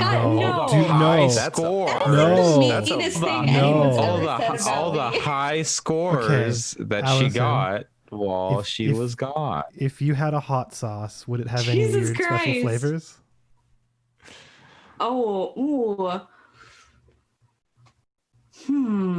That's a good question. Like a mango hot sauce? Ooh. Possibly. Give me like a raspberry. Like a raspberry habanero. Raspberry hot sauce. Raspberry habanero. I don't know. Allyson looks baffled for listeners at home. I like a raspberry. Okay, because I don't normally have like I'm trying to like more spicy food because I did not like it at all as a kid. Sure. But give me a raspberry smoked habanero, or roasted habanero, raspberry roasted habanero hot sauce. Okay, no, like I was thinking, like I was trying to think if like basil could work, but like sure. Yeah. What's your spice component? I don't fucking know. So what have you been playing, Allyson? So, anyways, hey, that was a direct segue into high score. It was a good segue. I just want to. I was just gonna quickly like run down the things that I've been playing first, because I've just been playing like a lot of a variety of things. But since we've last chatted, I finished Persona 5 Royal, which was very good. I've been playing Yakuza 0, which is also very good. And then also put some time into Avengers. I think I might be the only person on the cast still playing Fall Guys. So I plan to check in when the next season hits. Yeah, I have it installed. That makes sense. Yeah, it's just for me. It's a good if I get like frustrated with the game, I'm just like, I'm just going to sit and play a couple games and then get frustrated with Fall Guys and then go back to Avengers. Apparently the hot shit that as a podcast we need to play is this Among Us thing. But anyway, I've seen people playing it. Yeah, it seems. Anyways, is that like there's like an alien and you have to like? Yeah, it's like a party. Yeah, there's like a Jackbox game in the new party pack that's like that. Yes, this sounds better than that. Anyway, continue, Allyson. But one of the things that I watched actually a little bit ago, but wanted to make sure that I brought it up, was the documentary series High Score on Netflix, which came out kind of mid-August, I think, and is a 6-part documentary series about video games. So very appropriate for the podcast, I guess. But it's I'd say it's really I'd say it's definitely not like the completely comprehensive about video game history, but I'd say it's a worthwhile watch if you're interested in video game history, mostly because they do talk with a lot of really great people from both game dev and people who have been involved in the like more professional like game playing, although it's usually it's the game this series mostly covers games through like the like Nintendo 64 PlayStation era, so it mostly covers really retro stuff, if that's either a draw or an issue for you. But I think it does. I think that its really biggest strengths are that it doesn't pretend to be comprehensive and instead is just like, let's tell some interesting stories about game dev, about video games, talking to interesting people who have been working with games, and also what kind of with people who they spend a pretty good amount of time talking to Roberta Williams. Oh, awesome. Yeah, she's that's really cool. She's great, but like they spent there's a decent amount of time spent talking to her. They spent first episode, I think. I can't remember the game it was, but they interview a trans person. I can't remember. Who's really into Space Invaders. Space Invaders, yeah, you're right. Yeah. Space Invaders, and like them going to like the Mall of America or something, or no, it was like a mall in LA to like do regionals and then go to nationals, play Space Invaders. Yeah, and that's the other thing that I think is really great is that they talk to plenty of women, they talk to people of color, people who are LGBT. So they really, I think a lot of the perception of especially that kind of era of video games is that it's very male focused, but it shows with people like her, people like Roberta Williams, people. There's some other people involved that it's a lot more diverse than that, which I think is really rad. So it also talks to like the sound designer of Nintendo. They talked to Yoshitaka Amano, which is interesting. Awesome. Yeah, so they have like a really good group of people that they talk to, and I think that a lot of I feel like a lot of times if you're watching things about that era of game dev, you can kind of run into a lot of the same tropes, I guess. Yeah. Where it's like, oh, there was the arcades, there was Pong, there was Atari, then there's the video game crash, then there's Nintendo, and like there is to an extent some of that, but I think that it covers enough interesting topics, like talking about the Sierra adventure games, talking about RPGs, talking about sports games and things like that, so that I think it does just, it does interesting enough stuff and talks to cool people that make it worthwhile to watch, even if you know that history backwards and forwards. I seem to remember seeing that Charles Martinet is involved with it somehow. Yeah, he's the narrator, but he never talks about being Mario. That's actually kind of cool, though. It is cool. Kind of neat, because there's like a point where he's like where there's the point where they talk about Nintendo and early Nintendo and creating Mario, and he never once is like, it's a me. And you're like, it could have been very easy for him to do that. Oh, totally. But he has a really good narration voice. Netflix can't afford the Mario voice. Yeah. but could they afford the Wario voice? Because he also does that. What if he was just give like, me money? What if he was just like, I'm Wario, and then they're like, yeah, but you're Mario too, and he's like, no, I'm just proud of being Wario.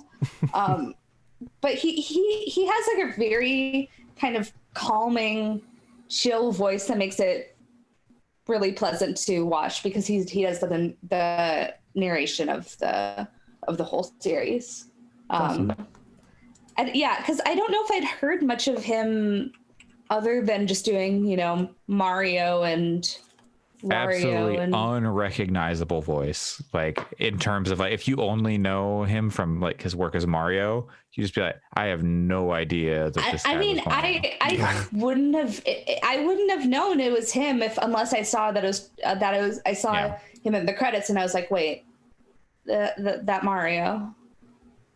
But Mario. That Mario. Yeah, but it's I think like, especially if you want something kind of chill, like, I think there's a lot of really great video game, especially informational content and historical content on YouTube, which I think people have been kind of comparing it to. But I think the thing that really sets it apart is just the amount of access they had to talk with a lot of cool people. People will open a door for Netflix. Right. And it's a very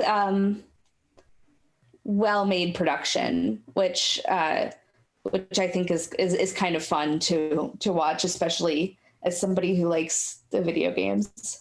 But I think it's the type of thing too where it really does a good job of straddling the line between making it accessible for everybody, but also making it not just like, hey, did you hear that ET came out and it caused the video game crash? Like, it makes it, it covers new ground for people who are enthusiasts, but also I feel like I could recommend it to like my dad, who doesn't play video games at all. And cool. I feel like he could still enjoy it. So. Sounds great. If you could have the same kind of documentary about another developer, be them old or new, what kind of, like, even like kind of the Double Fine style, what developer would y'all want?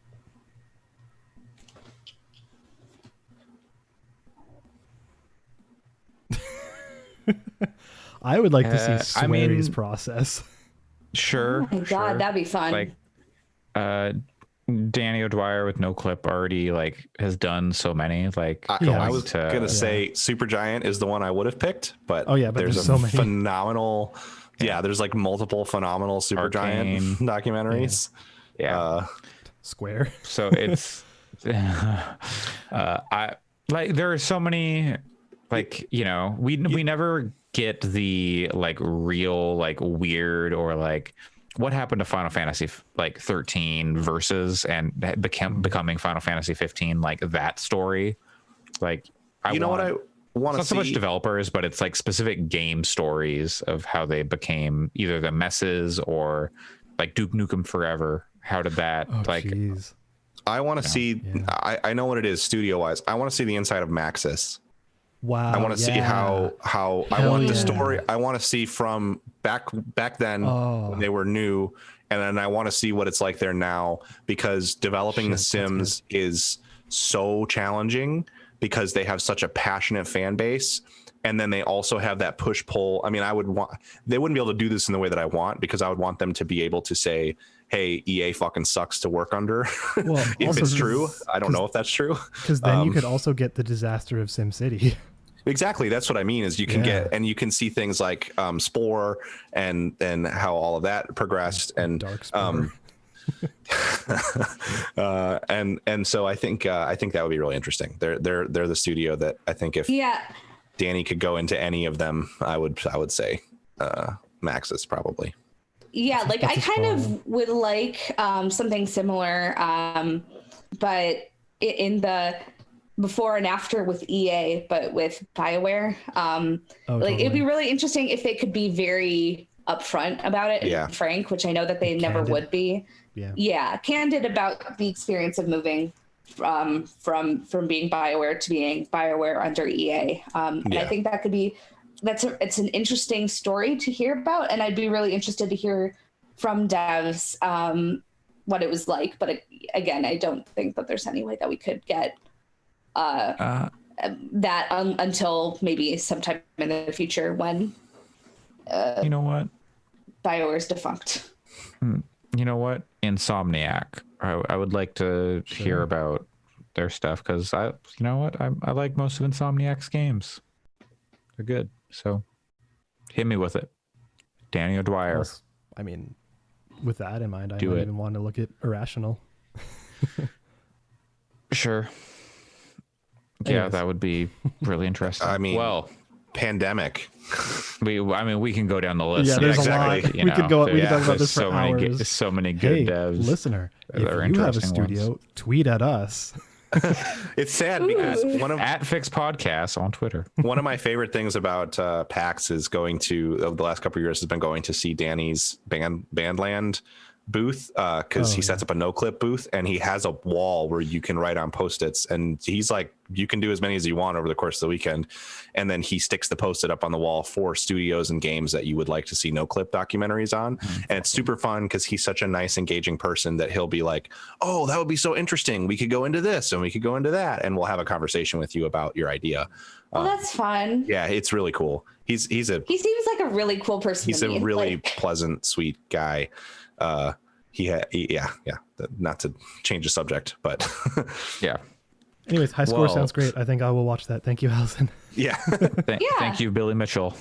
Oh God, we can't do that to Allyson. I'm officially pushing back. You know what? Yeah, make sure to bleep that so that way we don't get sued. Gonna say. and worse, based on the way that his brain works, Allyson will probably be the one to get sued, even though we're not. He'll be like, "You're impersonating me," even though I'm like, allegedly. No, fuck it. He allegedly sues people all the time, and allegedly is kind of a jerk. We are going to move on into the news, allegedly. And this week, there was some big news this week. I think we can move through everything else and then jump into the big, the Xbox stuff, because there's a lot smaller things and then some big stuff. I'm gonna hit you with the stuff that broke right before the podcast, and that is there is now a PlayStation event planned for Wednesday the 16th.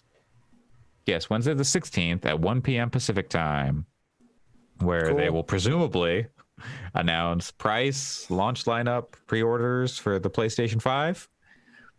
You hope. I bet they won't confirm the launch lineup. I bet they'll say launch window for all that stuff. Probably. Yeah, maybe. I would agree.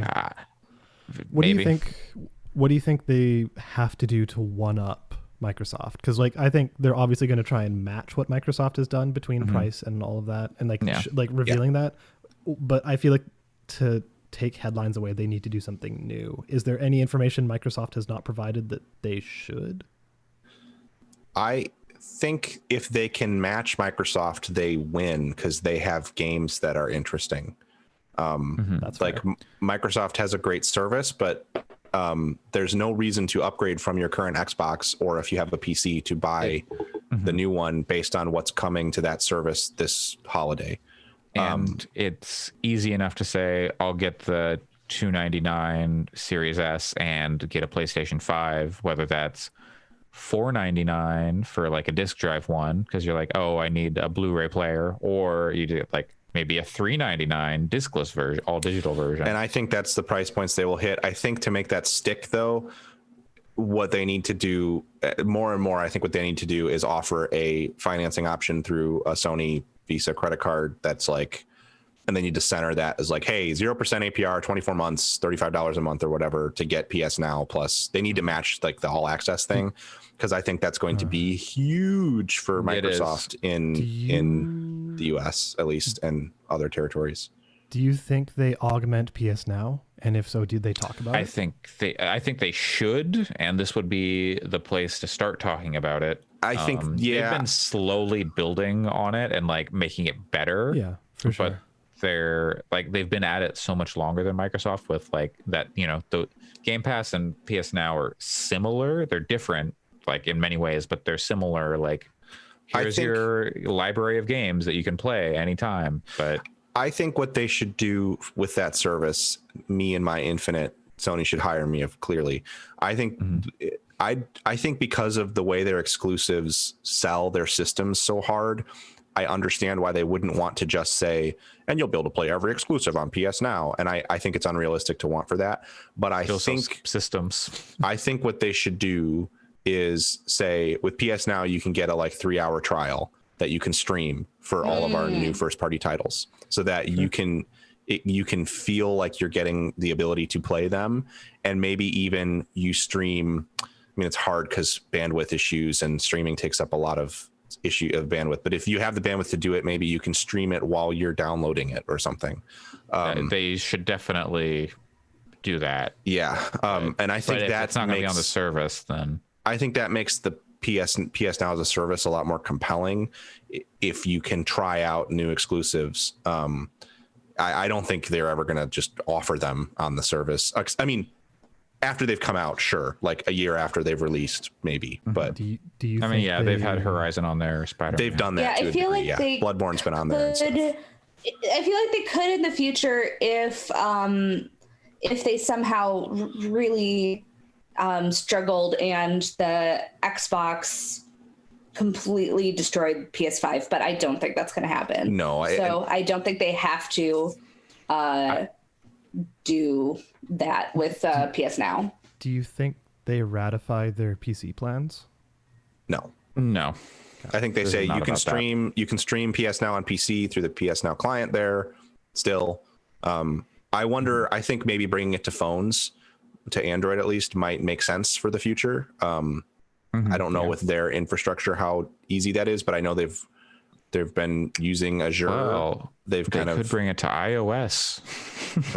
Could they? But the other thing that I think the only thing they really need to do is to hit price parity for the disc version and the Series X, and I think offer that financing plan that I think is really important. I think it would be a shrewd move to say, because of the coronavirus pandemic and the ways that it is affecting the global economy, we're offering an introductory price that is $50 lower than the final price for like this holiday, November and December or something, because then they undercut Microsoft by $50. And if they do that plus offer financing where it's like, hey, you're locking in this price through your financing and going to pay 0% interest on it, I think that would be a really shrewd move. I don't know that I think that isn't kind of icky in a way, but to use the pandemic that way. And they don't have to say that at the same time, it would, right. Yeah, I think it would be good for a good way to make, because $50 is is a notable amount for people who are price conscious about those systems. I feel like people who are price conscious are going to get a Series S if they're looking, and there's no way that Sony beats the Series S on price, which we'll talk about. Series S being $299, which we'll talk about later in the news, but there's no way Sony beats that in any world. But maybe the value of well, it's more powerful. It's only $50 more than the Series S, and it's more powerful. Maybe that gets people, but I feel like also it would make a lot. I bet it would make price conscious people. It could easily make people willing to buy it right away as opposed to buying it later. Because I know that I'm, as somebody that is financially affected by COVID, trying to decide when or how I'm going to get a new console has been, like I'm not worrying about it, but it's definitely been on my mind when people are talking about it, is that, hey, I still don't have a job, spending hundreds of dollars on gaming console is not exactly great. It would possibly make me consider getting a PlayStation 5 at launch if they were like, here's a cheaper price. Like I wouldn't necessarily, be the most friendly thing to do, especially if you're using that. But if they wanted to have an early, like, look, we won, look at how many consoles we shipped, I think that could be a possibility too, or that would help. I also will go back to, I mean, this dovetails with the larger Xbox topic, so maybe we'll talk about it more, but there is Series S at $299 is a phenomenal price, and that seems like a really good value. And if you don't have any way to play video games, it seems like a great in for this holiday, but there is no reason whatsoever to purchase a new Xbox if you already have an Xbox or a PC. Like there is just nothing coming out for the Xbox. I mean, June, I think, is when we've heard, like, maybe I've heard that date thrown around for Halo, like next year. I don't think they know. I don't think they know either. And so there may not be a reason to purchase an Xbox until well into next year. If you already have an Xbox or just stick it out with Game Pass, you've already got the thing you want. Especially if you have a One X, like, so anyway. Or a PC. Yes. Well, so look for that Wednesday, the 16th at 1 p.m. Pacific time. Check your local time zones listings. I don't know. Let's see. Open Next the up. TV guide. Yep. The internet guide, please. Next up, we got the EGX 2020, and was it Eurogamer Expo? Is that what that is? I don't know. And PAX Online are both happening, and that means there are going to be a lot of game demos on Steam. So check that out. That'll be going up later today, or probably by the time you hear this. Look for it. Has PAX Online, they've been doing panels and stuff over the past it's already started. Oh, that too, probably. Okay. Yeah. I don't think the demos are up yet, but the demos are starting to go up. That's the main thing. I don't know. Yeah, because I feel like I've been seeing those panels going around, but it's cool that they're doing actual game demos. Demos are going up now. It may be people advertising them and they haven't happened yet too. I'm not sure. That's that. We got Hyrule Warriors 2. Nintendo once again just being like, oh yeah, here's another game. This is probably the last thing for this year. Like the last thing they're announcing for this year. Hyrule Warriors 2. Is it what, November, right? It is both a game that I want to play, the first game that I want to play for the Switch that's been exclusive like badly in a while. And I want to play through Breath of the Wild before then, which isn't going to happen. So I will probably play this game next year. But notably, this game is a prequel to Breath of the Wild. Yeah, in lore, right? And it's canon. Yeah, it's canon now. It feels like it kind of, I mean, again, you were not Allyson last week. I was trying not to be too nasty to Nintendo. And also, honestly, though, it's definitely one of those things where Nintendo's one of those companies where I'm just like, fine, you might as well take my money. But I can recognize when they've put this to me some questionable. This is exciting. It also feels like a shiny object to me.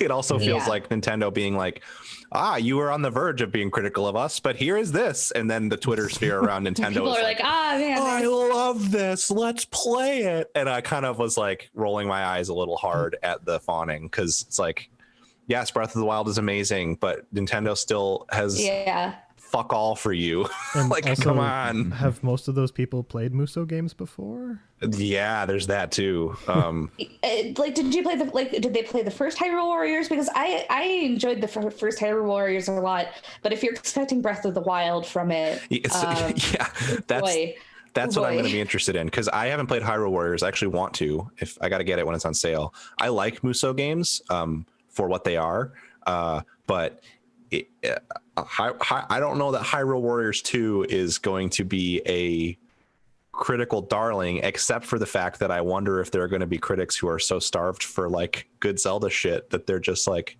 I love this even though.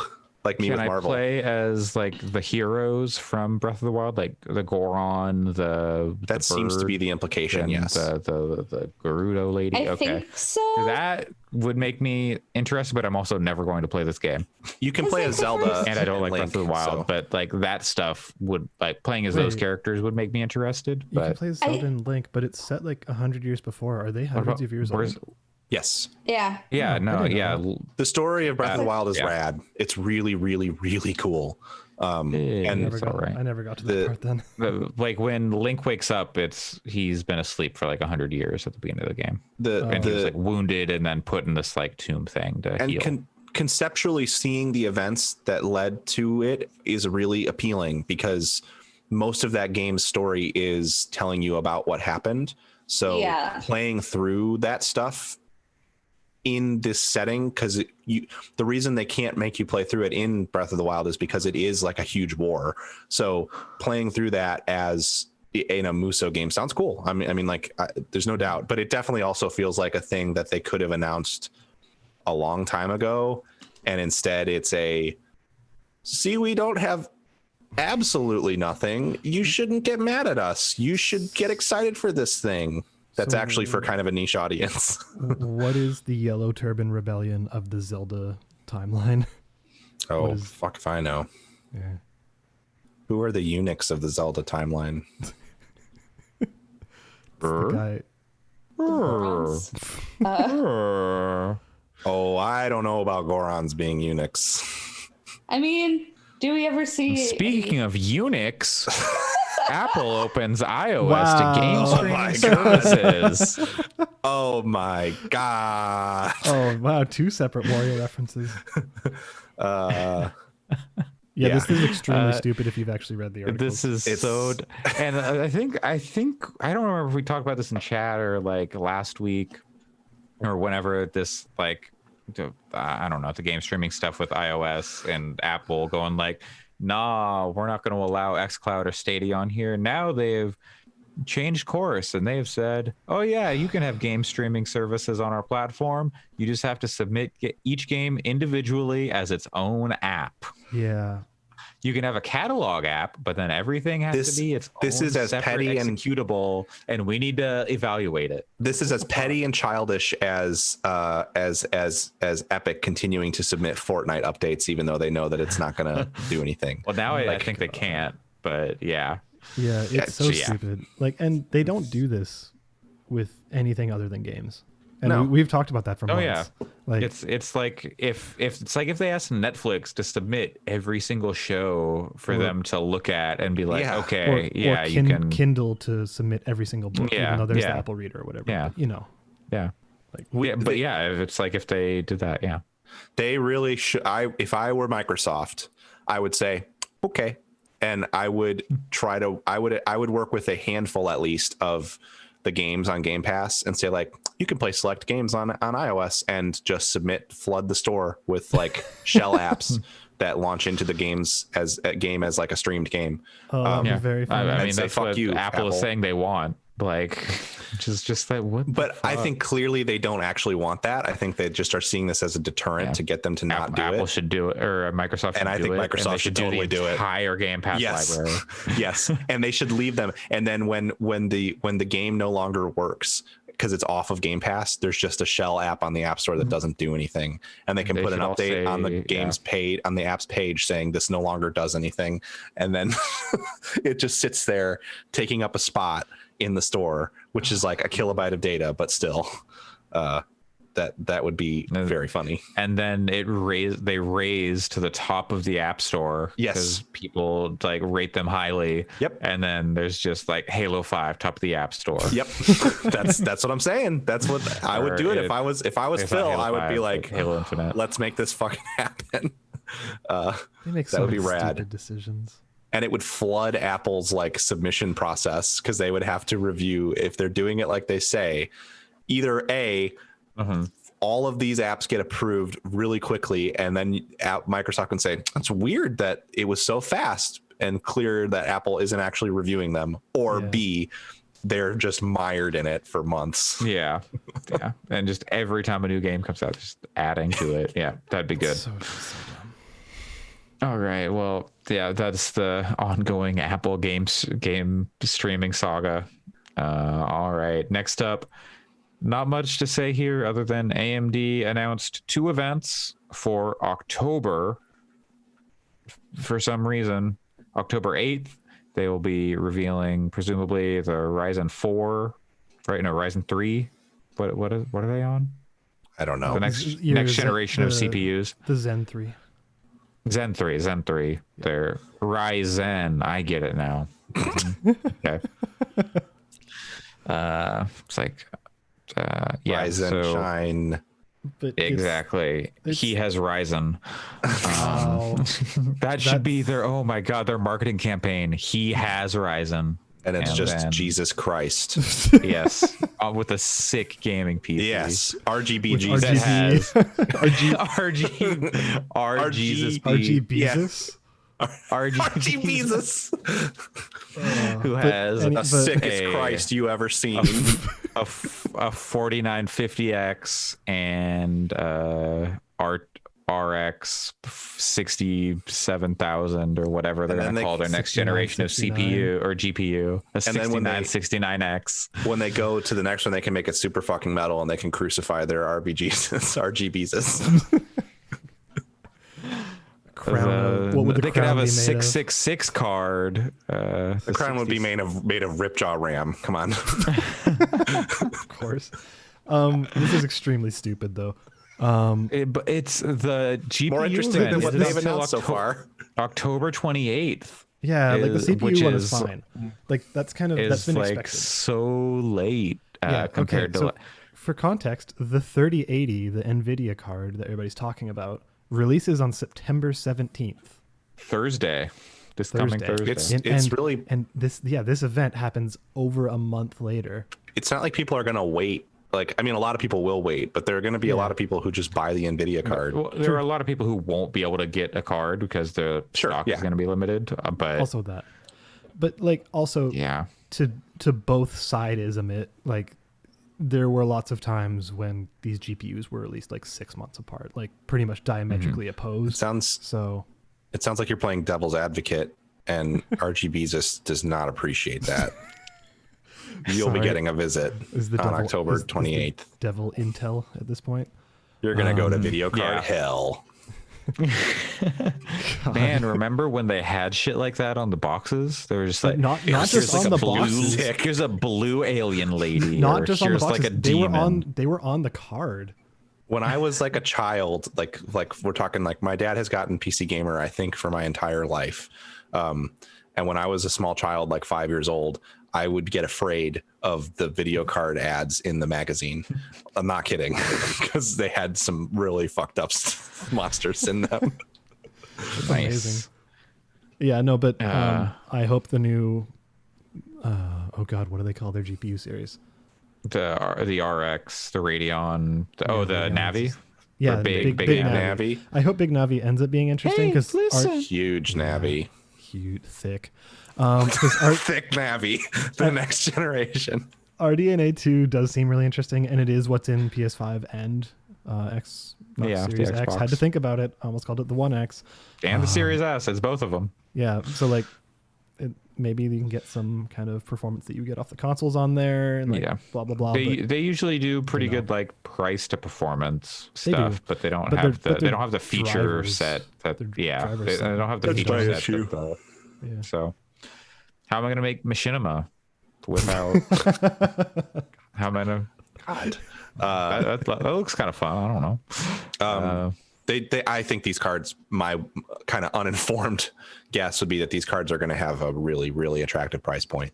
Because if the consoles, if it's comparable technology, I totally understand there's a big gap, but if there's comparable technology in the consoles and the consoles are selling for what they are, you would think that the cards would be really, really good value from a performance perspective. AMD seems pretty confident, but then they were like, oh, tomorrow, posting lyrics to the song tomorrow. And then the thing that happened the next day was an announcement of announcement of two announcements that are, at least a month away. And honestly, almost. They're announcements of announcements for announcements, because there's no way they're going to launch those on the day the things happen. Well, I mean that's an announcement, and then like they say, okay, here's when it comes out. But yeah, they're announcing the announcement of the date announcement. Yeah, they were teasing the announcement of the announcement. I can't. My brain is breaking. We have to move on. What's next, Andre? Hey, remember the Control? I know you try not to think about it, Alex, but it's been in the news lately because they're putting out an Ultimate Edition, and that Ultimate Edition has all the DLC and all the patches. Too. It's great. It's beautiful. It's a almost bouncing Ultimate Edition. I really wanted to buy it and play it again, but I was like, I have too much to play. I'm just going to let the launch sale pass. If you buy it on current consoles, you'll get an upgrade for free to the next generation of systems where you can play it with beautiful ray tracing, 4K, supposedly. All the all these amazing features, because it ran like doo-doo on the current consoles. But Andre, I spent $120 on my version of Control on current consoles because I'm Canadian and got all the season pass. I also get that upgrade, right? It's impossible. Well, you did for about I don't know, like 2 hours until 505 games went, oh shit, we said we couldn't do that, we weren't going to do that, and then revoked everyone's all season pass holders upgrades if you own the original game and the season pass. Yeah, their messaging around it was extremely terrible. Like you said, Pat, they were saying it's impossible. They're saying, no, we can't do that. And it reeks of that whole crossplay is impossible, and then Fortnite just enabling it for like a day or whatever, or like an hour. Like it when Epic did something sick and cool. Yeah, when they were the punk rock game developers. But like it to me, it sounds like the developers want it, and that's why they're like, hey, look, we could turn this on if we wanted. And then the marketing side, the product side is like, no. The publishing stuff is like, we got to get as much money out of this as we can. And it's because what they said was basically every way we looked at it, we couldn't come up with a way that made sense because we couldn't give an upgrade to everybody because there was something in the way. And that's bullshit. Yeah, of course. And everyone called 100%. It as such. And then it was proven as such. 505 sucks. 505 is a really bad publisher. So they put out a lot of bad ports. I'm curious, Allyson, what are your thoughts on this as someone who wanted to play Control, but then got boned over by the fact that it didn't run on your PS4? It's not great. Yeah, I mean, I don't know. It just feels very weird, especially since it's like, it'd be one thing if it was like, okay, you bought the original game and you bought the season pass, then you get an automatic upgrade, and then totally reasonable to the next console. Sure. Yeah, but that's what happened. People who had the season pass got upgraded. Yeah. Right, and then then they got it back. But like versus you have to buy an entirely new thing.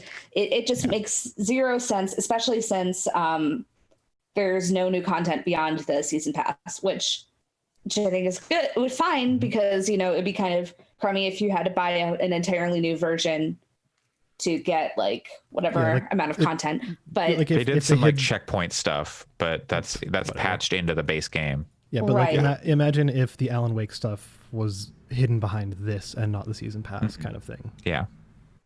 Right. I mean, then it would at least make sense to like charge for it. Like, but Sure. yeah. Yeah. But yeah, it's been frustrating, especially since it would be nice to be like, hey, we know that some of that EU people who bought it at launch had a not perfect experience, especially on people who bought it on console. On console, fuck you. At launch, like, you get the shittiest version of the game, and we're gonna milk you for even more money. Right, exactly. Especially when it's like, yeah, you paid us $60 at launch to play this game.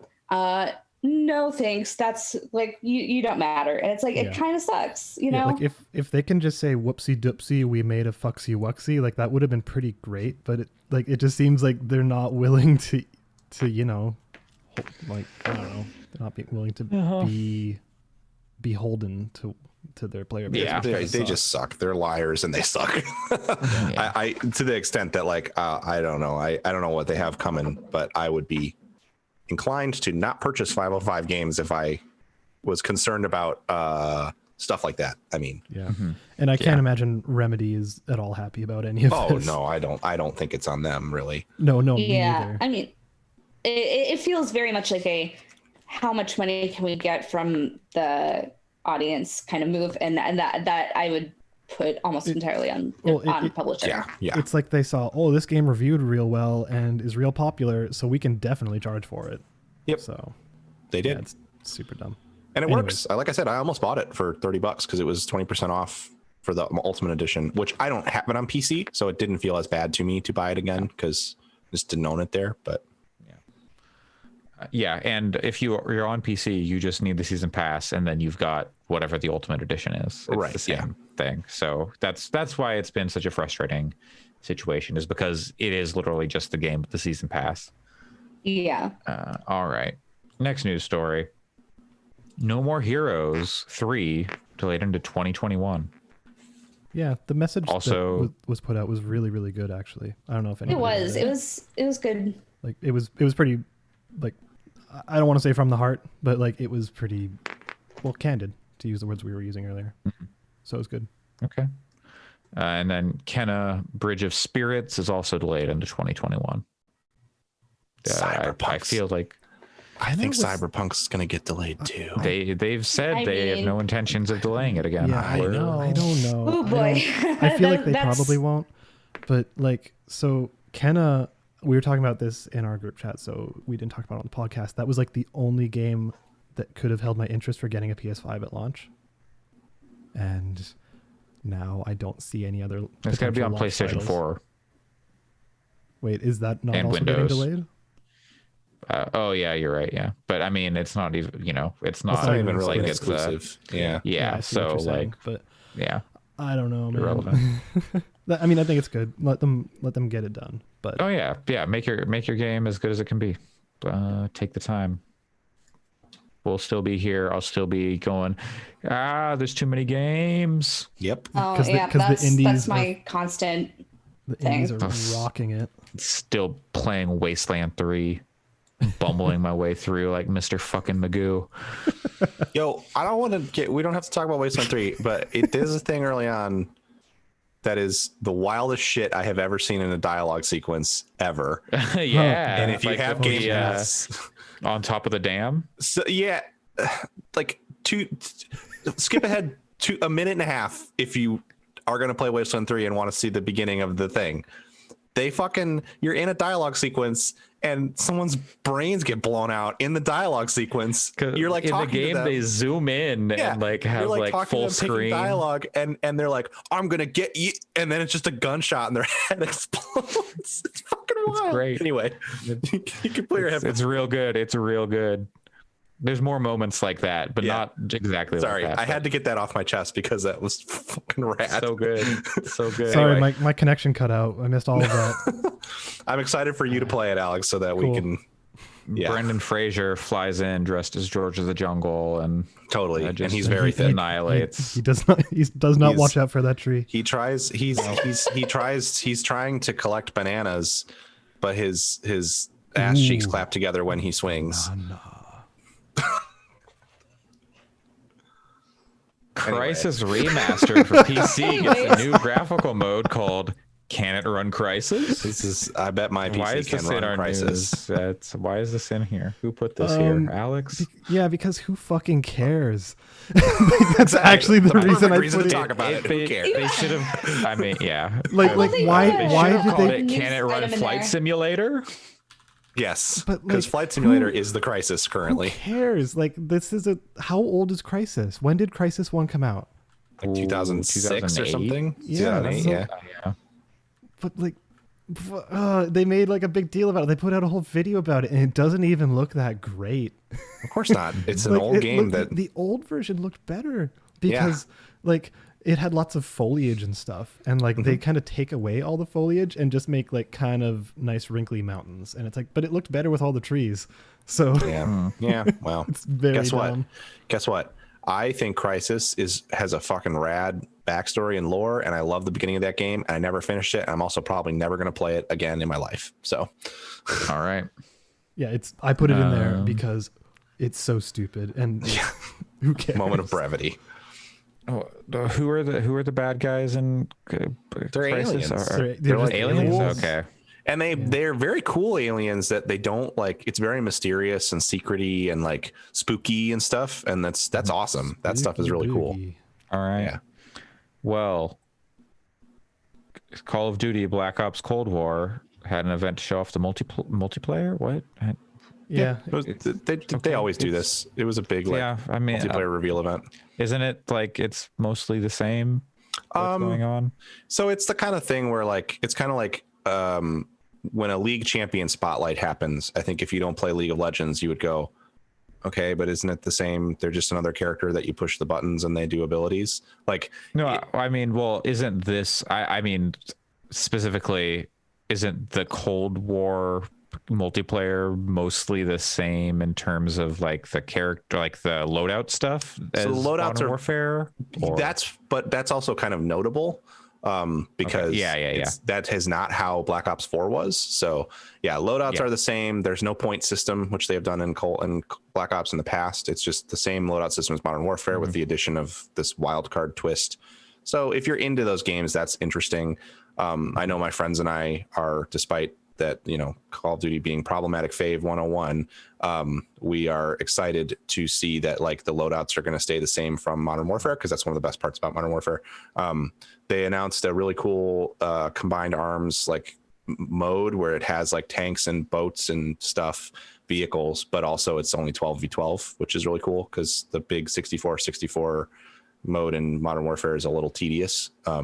What if they use the power of the next gen consoles to make it 69-69? Turns out adding more players is not the solution to the problem if the game doesn't really feel fun and snappy to play with more players. Andre, it's Call of Duty. It would be 420 players, please. Yes. Mag 2. Hell fucking yeah. So, total aside, I think Sony should bring back Mag. And that should be a huge blowout game for them. That's like a big platform exclusive. I want to get that out there. I didn't say that last week. It was on I was thinking it as we were recording though. Mag 2 should 100% happen. Should it be Mag 2 or like awesome. S-Mag, like super massive action game? Yes. Yeah, maybe Smag. That would be great.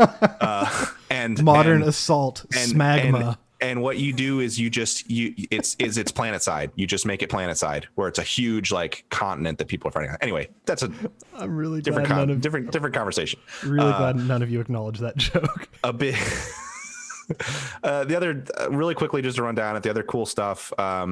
Cold War they're surfacing the math for the first time like ever in a Call of Duty. So pop numbers off of people when you shoot them? No, it's not that. People do have health bars, but there's no number pop-offs. It's more when you build a gun in the gunsmith, it'll say like, this is a 20% increase to hip fire accuracy. Oh. Whereas in the past, it's just been, it makes you shoot from the hip a little bit better.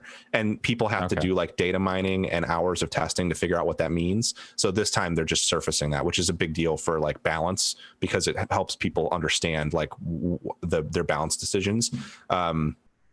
Couple new modes. The new maps look awesome, and they teased this interesting looking mode that's called Fire Teams, which appears to be 10 4-player squads go into a map kind of like a battle royale, but it's not that it's not game flow like that at all. Instead, you go around this large map and complete objectives, which change, you score points that way, and it changes the map. Like the example they used was maybe you go and launch a like chemical weapon, and then there's like gas covering part of the map, and people have to either find and use gas masks to fight there and complete objectives there, or they'll just take damage when they're in the area. So that mode sounds potentially cool. As someone who has a 4-person group, and we don't like playing Warzone because it's so like you drop in, we spend 20 minutes collecting gear, and then we die, is like, we're not really looking for that kind of competitive shit. We're just trying to bounce in and have fun.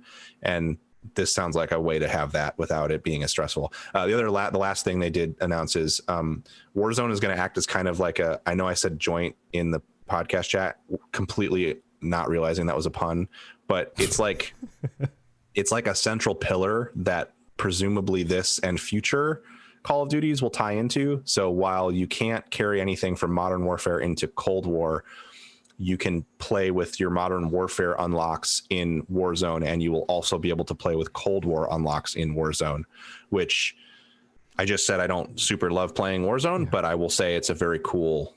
Are they gonna like add a map stuff?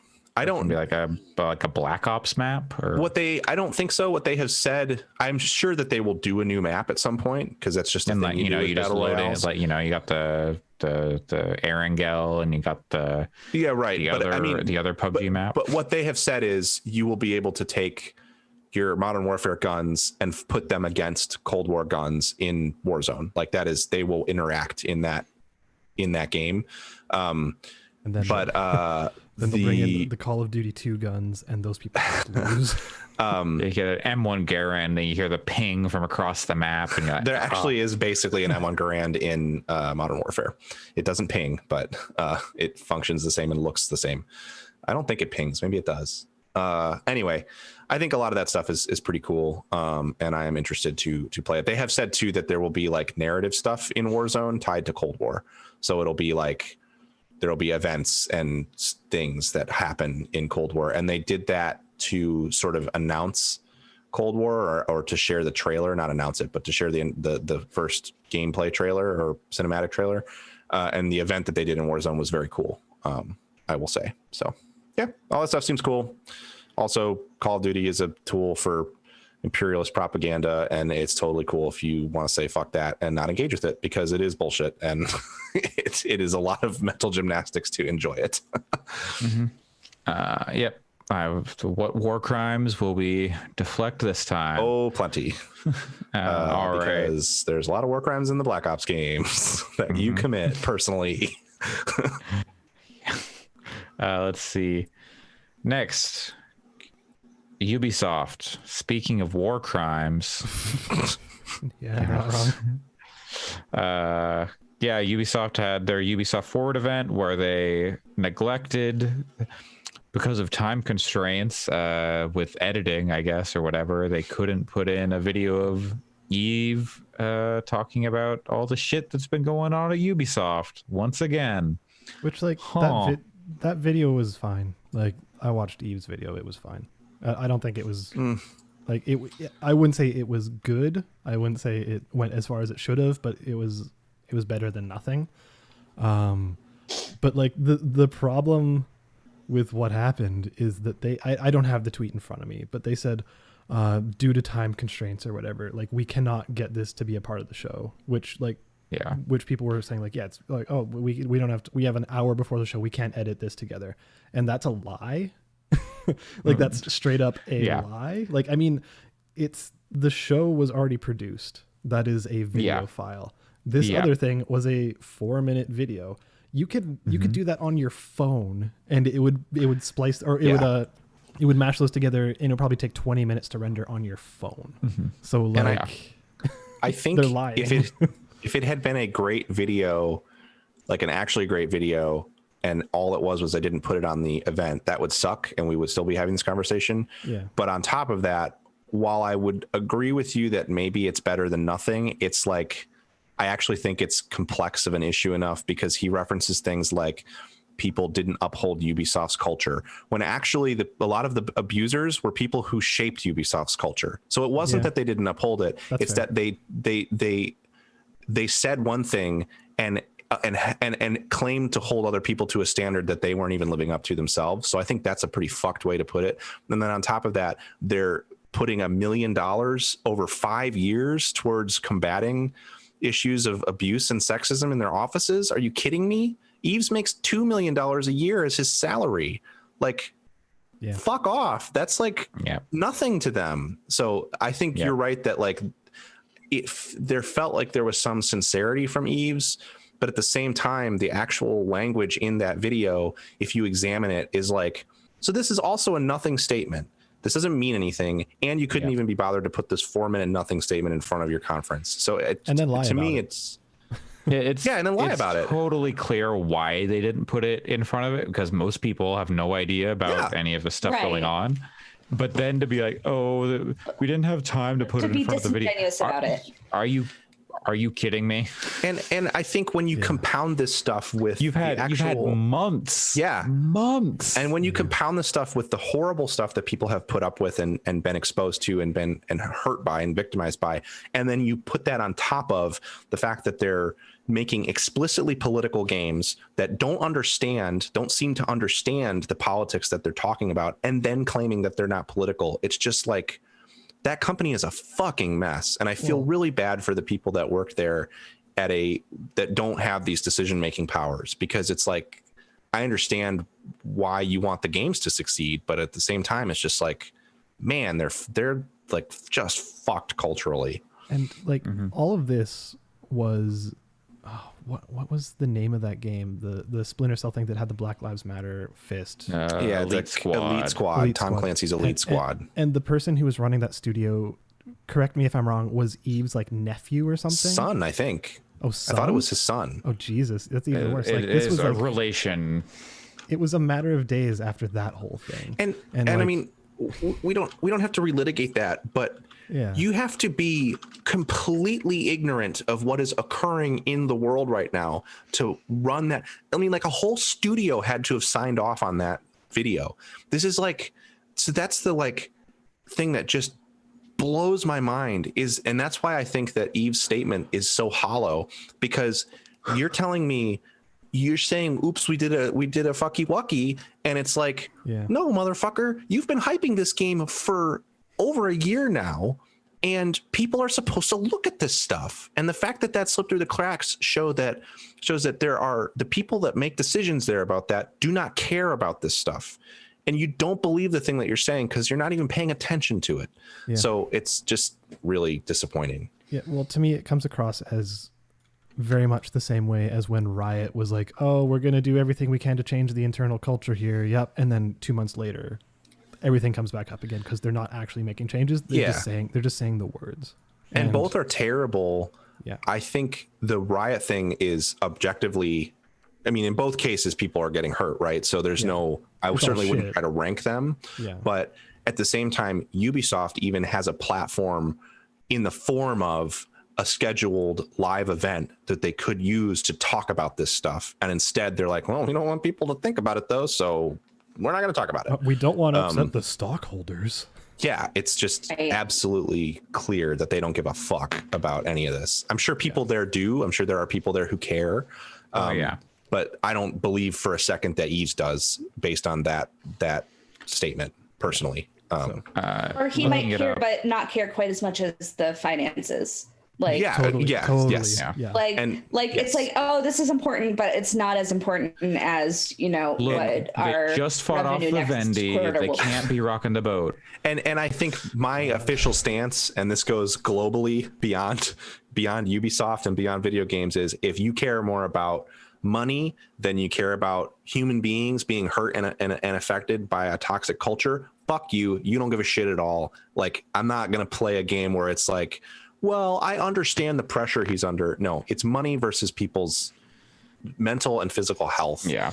And there is nothing money is in no situation is money acceptable to put above that. Yeah. And so it's really fucked. I've been like really trying to not purity test every company because of companies aren't monoliths. And I was generally pretty depressed when I basically felt like I couldn't play or enjoy anything because there's problems everywhere. So I've been trying to do a better job of like, it's okay I feel okay playing Modern Warfare and then also publicly saying, hey, it's fucked that there's war crimes in this and this is bullshit and they should be criticized. This one's pushing me to the edge of like, I don't know if I can buy a Ubisoft game personally. I'm not saying other people need to feel this way, but I don't know if I can personally buy a Ubisoft game and feel good about it right now because it's just so blatant. You mean you don't want a remake of Prince of Persia: Sands of Time? Thankfully, it is very easy for me to say that because I don't give a fuck about anything Ubisoft has on their release slate. So it's important to note that. Speaking of the event, it was okay. I don't know. There wasn't anything particularly interesting. I didn't watch it, and I don't really feel like I missed anything. No, yeah. You missed that Breath of the Wild game, and it looks fine. Immortals: Rise of the Phoenix or whatever. Whatever it used to be called, like Demons and Wizards or whatever. I don't remember. Gods and Monsters. That was a good name. Gods and Monsters. That was an okay name actually. Yeah. There's a very funny clip of Jeff Grubb playing Immortals on Twitter that people should go look up. Where he's basically fucking something up over and over again, and it's hilarious. Right. Yeah, I'm interested in Assassin's Creed, but frankly, Valhalla sounds like probably the worst one since Syndicate. So really? It just doesn't sound like there's anything in that game that is interesting beyond what they've done in Origins and Odyssey. And I don't think it's, to me, it's like another bloated 100-hour experience is like, and was Watch cool. Dogs is I think it looks interesting, and I'm interested, but at the same time, I also did not come anywhere close to completing Odyssey, so it's kind of like if I have that like I really want to play that open world Assassin's Creed type game, I'm like, well, I already have like dozens and dozens of hours left of this giant 100+ hour game. Before we move to Watch Dogs, I will say I will probably play Valhalla at some point, but it is not a priority for me to buy it at launch. So and I have one last question about Ubisoft stuff, and then we can probably move on, I guess. But who gives a shit about Aiden Pierce? Like, why are they bringing him into Watch Dogs? I was literally about to say, stop weird. trying to make Aiden Pierce happen. He's not going to happen. And wasn't he the one where they're like calling his hat iconic? Yes. Yeah. No, that was in the second game. Yes. The iconic. You could get the DLC of the iconic hat. No. Oh yeah, you're right, because they called it his iconic hat for the second game. Yeah. Yes. That's a very good Idle Thumbs episode. One where they're like, it's iconic, and you're like, search who? Search Idle Thumbs iconic hat. Yeah. It's a very funny. And it's like you say Aiden Pierce, and I just like my brain just goes like. Also, there was a beekeeper. Oh yeah, Watch Dogs. Like a cyber. I saw a cyber beekeeper. What? Oh, so it's Marvel's Avengers. The entire fucking point of Legion is that you can play as anyone, and it's like cool because so why the fuck would you want to play as one, a specific named character, and two, not Marcus, who is actually really good and maybe the best. You got like Cassandra, Marcus, and Bayek, and those are like the three phenomenal Ubisoft characters that have happened this generation. And people seem to like Wrench as well, right? I don't remember who Wrench is. Emoji face guy. Oh, from yes. Watch Dogs 2. They. I don't remember. But I think it's he's just autistic. A good character, yes. I don't think they're non-binary. Yeah. A good character. And I mean, Watch Dogs 2 has a bunch of good characters. I think that Watch Dogs 2 is kind of boring, unfortunately. But I mean, the story and the characters are fucking awesome. Yeah. And so it is insane that they would... Watch Dogs 1 is boring and the characters suck. So it's wild that they would... The best of both worlds. But hey, at least they didn't add Sam Fisher. Thank God. Yeah. Okay. Well, speaking of companies that just step in it without the unforced errors, EA is putting full screen ads for like Amazon shows and other things in UFC 4 or whatever it is. EA Sports UFC 4. it's what I mean, it's whatever. It's mostly unoffensive, but also it's a $60 game, and you're shoving like, I assume, unskippable like full screen ads in people's faces. Like, I don't think they're like trailers or whatever, but it is just like mid-fight, like you might see like sponsored by Snickers. Yeah, like what it was, that kind of thing. Like it only showed full screen for like 5 seconds, maybe. It was the kind of thing where it's like, oh, this round just finished. We're gonna wipe the camera over, and during that wipe, it's just gonna show The Boys on Netflix for like 3 to 5 seconds, and then it just something they would do during an actual match. If I bought this game on Steam and it popped up with unskippable ads between rounds, I would refund it immediately. And I'm not even a person who is like that. Usually, I'm just like, well, whatever. Like I am whatever at like cosmetic costs and battle passes and stuff. So I don't. Yeah. But I think I hate the way that ads are exist on the internet now, and so to put that in the game is like, man. EA's done this once before, haven't they? Didn't the start of Hot Pursuit have an unskippable ad that you could not like you had to watch? I don't believe that's true. That was true forever. It may have been true at a point. When I played Hot Pursuit probably a year after it came out, and that was not the case. But I would not be surprised if it was there at launch. Reminder: EA is the company that put fucking billboards with ads on them in Battlefield 2142, which was set in a gritty, dystopic, a post-apocalyptic future, and then you would have a billboard that would have like Nike shoes on it. I looked it up. Yeah. Oh, sorry. I should note this is the Hot Pursuit from 2011. The Criterion one. Unskippable game ad for Need for Speed Shift 2. That sucks, but at least it sucks. It's on clear product. Yes, it is at least another Need for Speed game. I still think it's terrible, but if you like Need for Speed Hot Pursuit, you might like Need for Speed Shift 2. Also, EA, probably if you want to get people excited about Battlefield again, you got to make another 2142. That game fucking ruled. That I had like one issue of PC Gamer as like a child, because that was all I could afford, and I didn't have a gaming PC. So why the fuck did I have an issue of PC Gamer? I don't know. But I would just read the section on Battlefield 2142 like, oh my God, I want to play this game. Quick sidebar.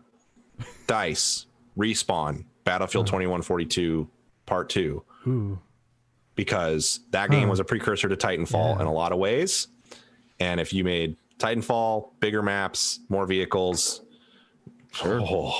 that'd be real cool. Yes. Oh. Yes.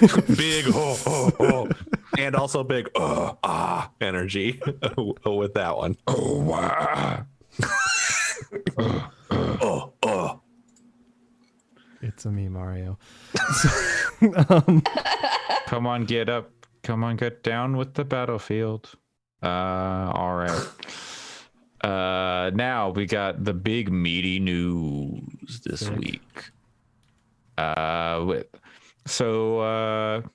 Tonight or this morning, early the wee hours, some things leaked from Microsoft, which was what was supposed to go up probably on Monday based on the contents of it, but it didn't matter because this stuff all leaked way earlier in the week when Windows Central posted, yo, here's the Lockhart system, the Xbox Series S and the Xbox Series X.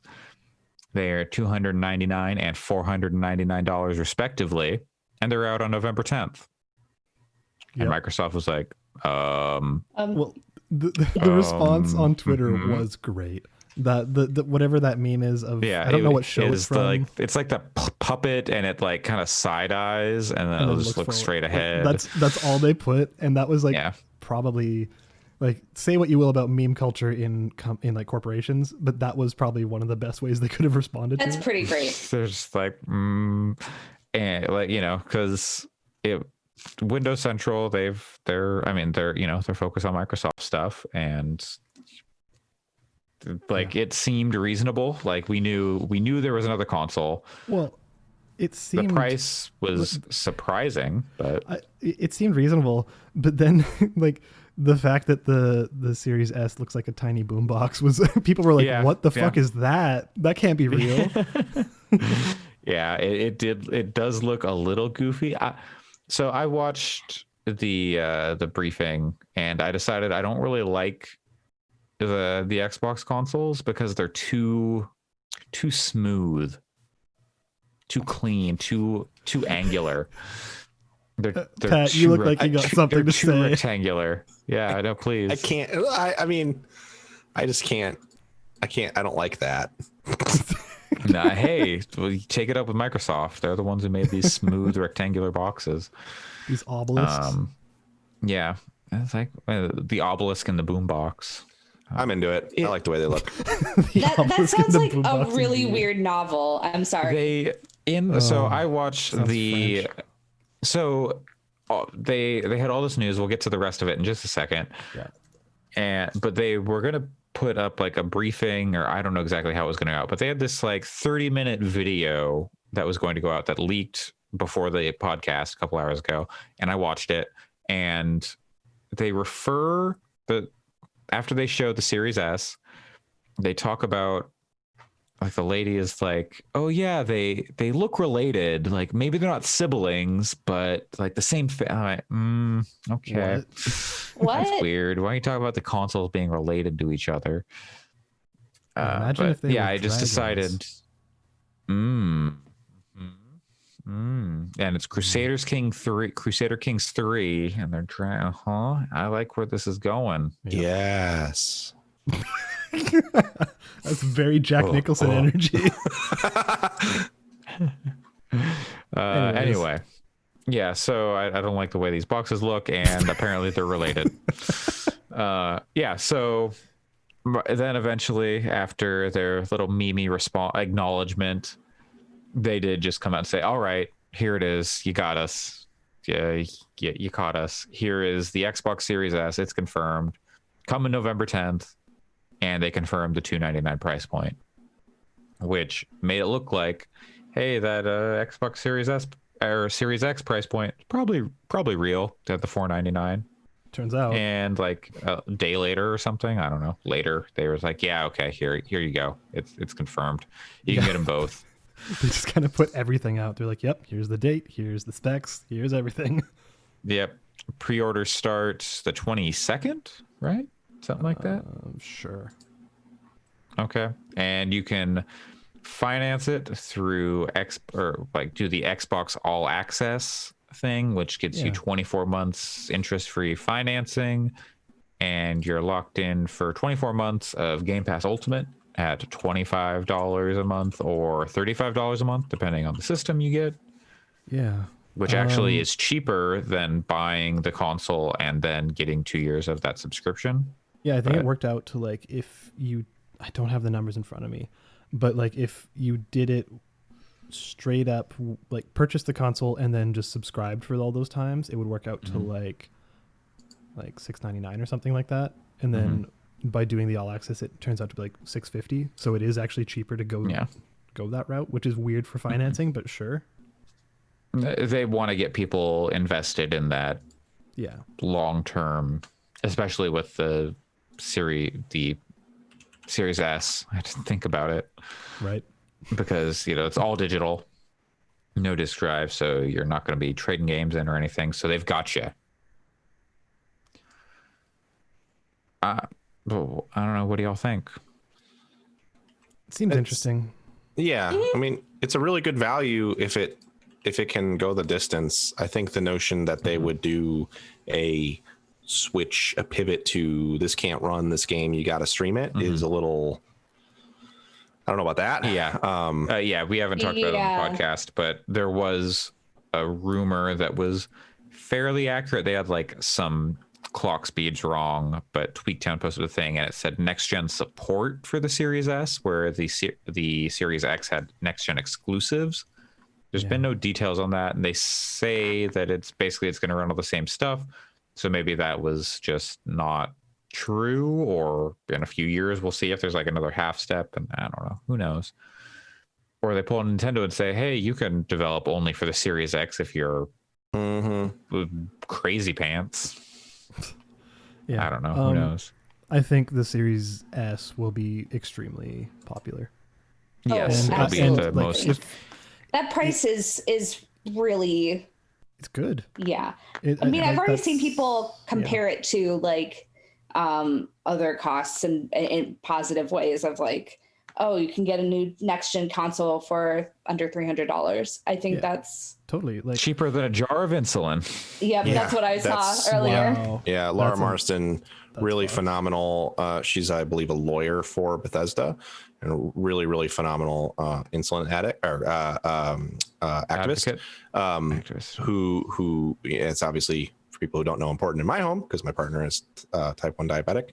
She had a really great tweet that went around pointing out that it is cheaper to buy an Xbox Series S than a vial of insulin, which is something that like my partner, for example, is prescribed 2 vials of insulin per month. So yeah, and it's both horrifying how much insulin costs and also like the Xbox Series S. Series X is a good price for sure. No, that's a good price, and it's I would actually possibly consider it. I mean, as somebody that has literally never owned an Xbox, I'm like, that is a good price. Like with Game Pass, that's with Game Pass, it's an extremely good deal. And like if I was in talks with anyone who had not done console gaming for a long time, I would advise them to probably get a Series S, because if they have not been doing console gaming for a long time, they probably don't care about 4K.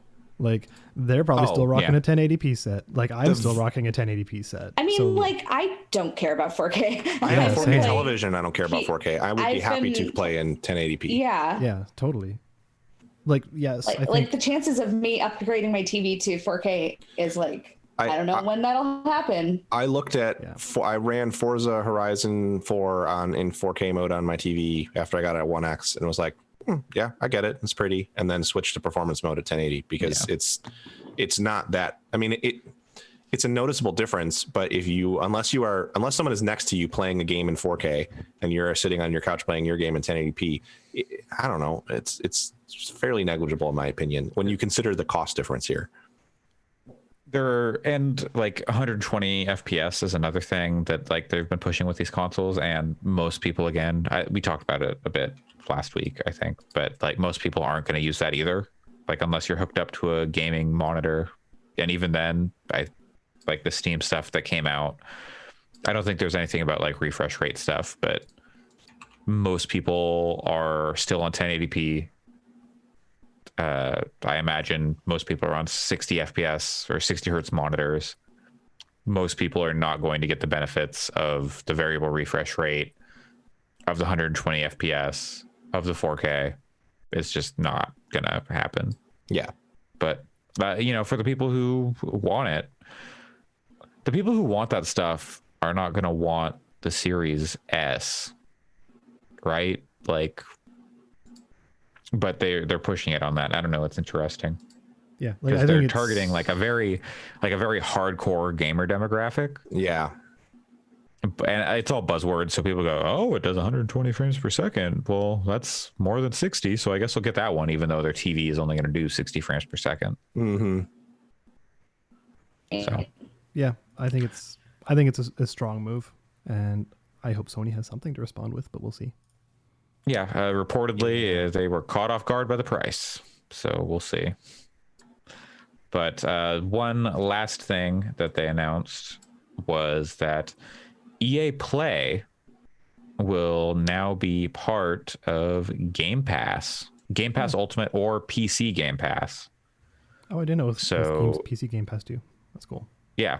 Yes. So you will get the basic version of EA Play. PC Game Pass is rising to $10 a month.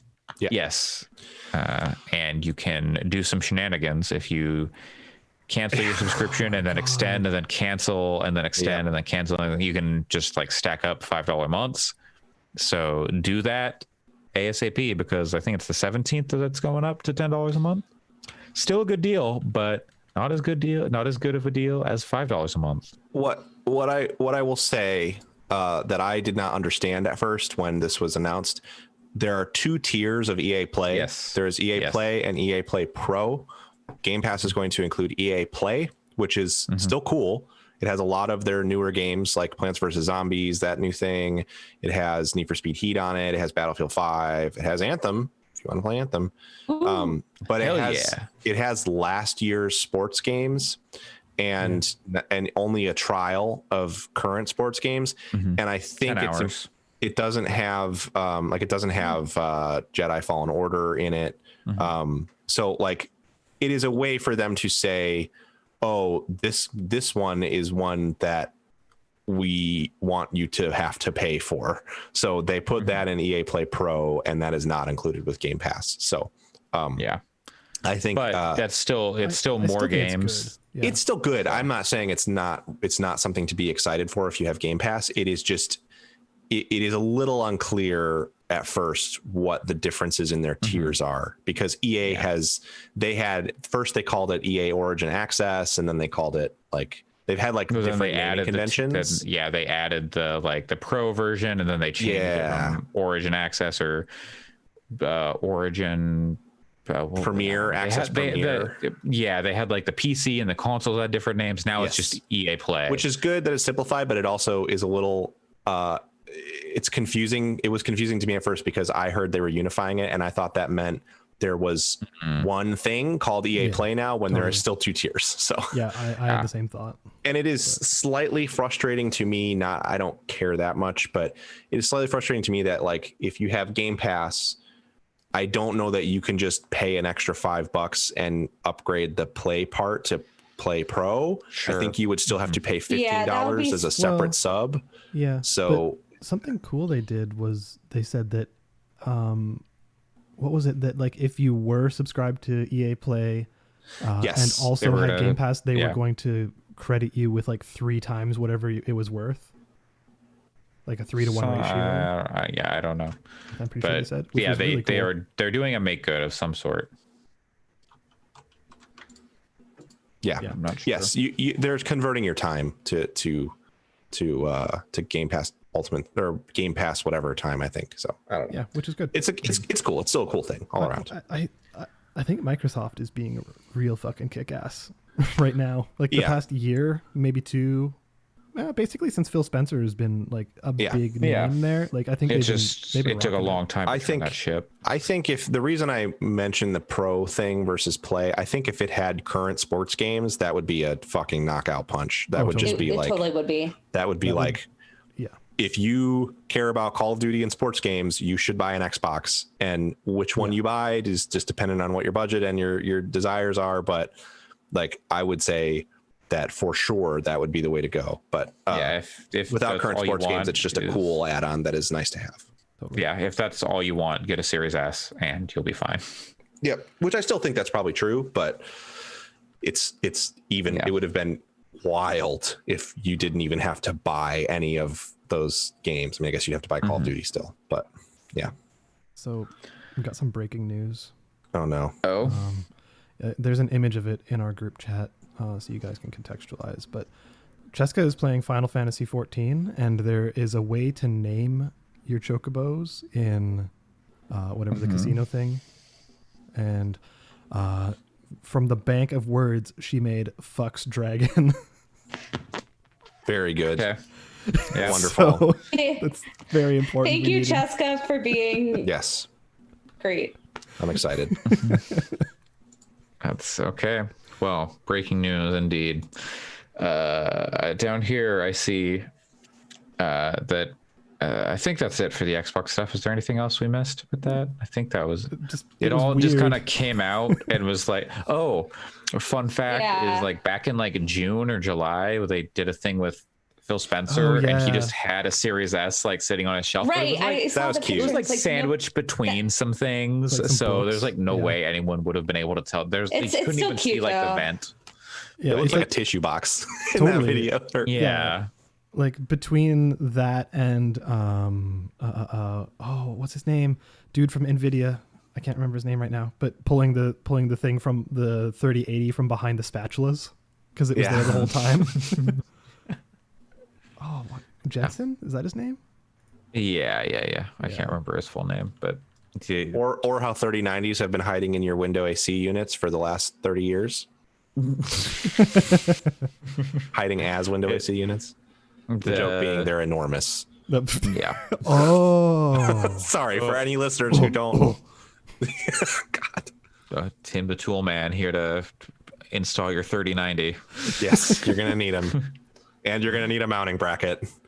Yep. A friend of mine bought a pole that you put in your case that holds up video cards. Yeah. I've seen those. Oh yeah, those exist. Gonna need he a just built bracket. new PCs for him and his wife, and was like, "I need to secure Why this." Why not investment. just?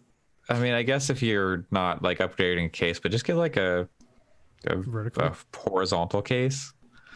Oh, but, there's also vertical things you can get, so you can put the GPU separate from the motherboard and like. But that's what I have. I have a bracket that just sits in on a slot and holds it up. Anyway, we should end this podcast with the two most important pieces of news. The art school. We talked about this at some point. I think it's because I played it. Yeah, but I just wanted to add it that they're adding it. It's coming to Switch. Looks like there's going to be more features, and also since it's going to have touchscreen support, since it's a game about making art, it might be a good place to play it. Okay. When is that coming out? Let me see. No, it doesn't say. I think it just says soon. Okay. Yeah. Well, it's a neat game with like a very unique, interesting aesthetic and vibe. And nice. Well, on that note, Mixolumia is coming to Steam eventually. Go on there and wishlist it because that game's rad. Yes, it's very cool. And our last bit of news, we got to check in with Blaseball. Yep, it's good again. Jessica Telephone has been shelled, which is important. So has Nagomi McDaniel. But I love the fact that if you read the description of what shelled means, because people were like, "What the fuck does that mean?" It says, "What was it, Pat? I think you said they're the like screenshot. They're encased in a shell or something." It's like, shelled players are shelled or something like that. Yes. Yeah. A shelled player is shelled. Yeah, that's what it is. It's permanent. Yep. And it is permanent. It's a good way to. I mean, assuming that it affects their ability to play, it is a good way to balance. What does it do, Allyson? So basically, what it does is that you can, if you're shelled, you can no longer pitch and you can no longer bat. So what can they do? Play? They can do defense. Oh, apparently, it's because people were like not sure about that, but then they saw in some of the games today that they were actually doing defense. I think I was losing interest in Blaseball because it felt like they. I mean, and looking at the playoffs, the standings now, it's still happening, and hopefully this will start to have some effect. It's the same teams that are doing really well, and there's not, even with like all of the attempts to shuffle the leagues and stuff, we're still seeing like Tigers and Breathmints, Jazz Hands and Lovers. And it's probably going to be Tigers. I don't know actually, but I would assume Crabs did extremely well. Well, yes, and that's another problem is an 80 and 19 team is perhaps a little broken. Of course, I guess they're out of the playoffs, but yeah, a lot of that for me, it made watching the regular season stuff just boring because I was like, none of this matters. It's going to be these teams in the end. And so about the postseason and the interstitial. And then even when it came to the postseason, it was like, oh, okay, Tigers and Pies. Guess I'm not gonna. No, I don't mean the games though. I mean like the weird stuff. Yes, and I think on like the outside. Think last season it was a little like whatever. I wasn't like, there wasn't lore stuff that happened that made me go, oh shit. But this whole shelling thing is awesome. And how people are trying my interest. People are trying to understand this whole idol system. Yes, trying to necromancy. And getting all the peanut people up into the top 3. That's the goal, but people keep putting Jessica Telephone as their idol. So it's like keeps people trying to revive Jalen hot dog fingers. Yeah, that's right? my people. Yes, and I But, like Randall marijuana though. Yes. Pour one out for Randall marijuana. I don't want to. I'm in no way. This is not me like taking glee in people's sadness. So I don't want to imply that like I have anything against fans. But the Jessica Telephone fandom, while I also think she's the person that role plays her is awesome and stuff, like I have a lot of positivity there. I also think it's very entertaining to watch her, because she's broken the game, to watch her be basically functionally removed and to see people have reactions to that, while also it not just being that she died, because that would have been like people would have had a really hard time with that. And it's just like, no, she's functionally can't like. Interesting. Yes. It's like if Tom Brady was suddenly shelled and you'd be like, yes, what is it? What? I just read, sorry, I just have Baseball open now because why not? Permanent modifications are never removed automatically. Oh yeah, so I'm sure that mechanics can come into play that rotate those players back in. I mean, from a design perspective, it's clearly a way to rotate something out temporarily. Yeah, so that's probably an election thing. Yes, which is cool. I mean, that's cool. The biggest problem I have with Baseball right now is that the teams that are the most popular can just kind of control the elections. So like the reason that the Crabs did so well is they had a lot of votes. Yeah. And so it's cool to me, the idea of like of over seasons fan bases working together to improve their teams, but you can't even do that. Like as a Garages fan, we don't have enough votes to win anything, so we just sort of stagnate because there's nothing we can do. I mean, like I put in 100 votes today or yesterday, and because and even that probably won't matter tomorrow. So it's cool that they're doing some stuff that kind of shakes things up through other systems than just the voting. Yeah. The one thing that is keeping me really, really engaged with Blaseball, because I've largely kind of bounced off of it personally, but the one thing that's been keeping me engaged is that my dad is suddenly like obsessed with Blaseball, and that's it good. Is kind of amazing. Like I'll go over, he'll pick me up to come over and have dinner at their house, and like the car ride talk will be Blaseball. Like he's like gotten full throttle into Blaseball, and it's been very kind of amusing to watch. And then also he's following his kind of experience has been good too, because also his team that he chose purely based off of the name is the Unlimited Tacos, and they are consistently very, very bad. And so Unlimited Tacos.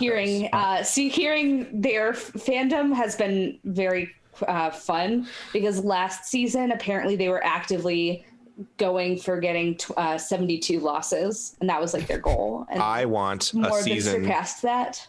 I want a vote for a season where the playoffs are the worst teams. Oh yeah. Yes. Yeah. And then the team who loses the most wins. Yes. Hey, that would give my dad an option. He does not use Twitter, but he really wants to make the hashtag tacos turn a thing. So just I don't know why, but you got to tweet about it, Alice. He said, my dad doesn't. You have to say what you just said and tweet it, and you'll go viral. Just imagine a postseason with like the Mild Wings, the Magic, the Hawaii Fridays, and I guess the Moist Talkers, although that's a pretty competitive division. Moist Talkers are pretty good, versus the Tacos, the Dale, the Spies, and like the Sunbeams. That would be great. I would love it. So good. But yeah, that's like the one thing that's keeping me actually checking Blaseball is my dad being like, oh, so I too bad about the Jazz hands. And I'm like, oh, I did not check today. But he'll just like check in on like, saw one of your players got incinerated, pity. I'm like, okay. So I have not been keeping up with Blaseball. Like I see like the shell stuff and whatever, but then I was taken aback when I saw that the Wild Wings have been demoted down to the Mild Wings, and this is just some bullshit, and I cannot let it stand. If anyone wants details on like how on the fiction surrounding the Mild Wings, friend of the show Jeff Davis is a Mild Wings fan and has contributed to their wiki from what I understand. So they are the person to talk to if you have an interest in Mild Wings lore. I need to know what happened. How did it change? This is not good. And also, so this is the peanuts, the shells, the peanuts. I have 981 back of them. I have to February. What do they do? Think back to February when we said goodbye to a national treasure. Mr. Peanut passed away. Oh, right. And was replaced with baby Mr. Peanut. Baby Nut. Say it. Baby Nut. Say the name. Say Baby Nut was brought into this world. Mr. Peanut died so Baby Nut could live. Yes. What if he has risen? What if the Planters Peanut people came to the game band and went, listen, we need a viral marketing for Baby Nut. Oh, no. And that's what this is. This is all viral marketing for Baby Nut. Oh, I want the game band to be successful, but the day that Planters sponsors Blaseball, I think I might be out. No offense to, good for them, but I don't want it it's cool to see small internet businesses sponsor Blaseball, but I don't know. The minute that it's Snickers, the whole thing is sponsored by Planters. It's just silent. And then at the end, I would be pissed because I've been giving them Patreon money. Okay, so Baby Nut is gonna erupt. There's only one corporately mandated icon that could show up that I would feel okay about, and that would be Gritty. The Flyers mascot showing up. Maybe. I think that would be pretty rad. I love Gritty very, very much so I would be very excited. I think I wouldn't have a problem if it was line. if it was a company within like games or baseball that got involved. I wouldn't have as much of a problem with it. Like if it was baseball, I'd be like, no, you get out of here. What are you doing? If it was like but if it was like Planters, that would be no thanks. What if it was just Ice Cube? Like the rapper? The rapper. Well, he's been tweeting anti-Semitic conspiracy theories for the past several months. So oh no, yeah. I haven't seen this. Oh God. Okay. Yeah. All right. Yeah. So not Ice Cube. I hate to see it. Now, if it were Ice-T, yes. Ice-T is awesome. Law and Order. Snoop Dogg's Blaseball. Oh, that now there's a that would just be Blaseball. Oh, they would have to change it, but they would do that. That would be a good one. Yeah. Is if Snoop Dogg sponsored a season of Blaseball and they called it Blazeball for a season, I would be fucking into that. All right. Well, that is going to do it for our very meaty news section this week. The Brendan Fraser kind of news section. Very thick. And that's going to do it for this podcast, this one, episode 138 of the Gaming Fix podcast on September 12th, 2020. I've been your host, Andre Cole, aka your partner's favorite lyric from What's Your Fantasy by Ludacris and Shauna. What's Your Fantasy featuring Shauna by Ludacris. Excuse me. Let me get it right. And you can find me on Twitter at Coolslaw, COOLSL4W. Pat, where can people find you? You can find me at PJC Plays, and I would still like to stream things soon, but because of the hell world and various mental health and physical health, and it does kind of look like a Doom level out there. Especially right now, I'm looking out the window, and it is very orange outside now here. It is here too. 9:30 a.m. and it is a very orange tinted sky, which I assume is going to be for the rest of the day. So I would say to the things that are happening on the west coast of the U.S. as well as in other parts of the world, but in our roulette of horrible shit happening, the fires here are really, really bad. And they're a direct result of climate change. And so inaction on the part of many people. A lot of people are going to tell you. And action on the part of other people. A lot of people's response to that is like, so make sure you're registered to vote, which is very important, and you should do that. But also learn about climate change, learn about how it's not just policy, it's also individual choices, and it's also corporations, and it's a whole thing. You should, and I think if you look at this and say that you care about it, you have a responsibility to actually do the reading and learn about it and find out how you can help beyond just voting for somebody who has better but not sufficient enough. Who has policy. D next to their name. Yes, exactly. Which you should still probably do, but there's more to do than just that. Allyson, where can people find you?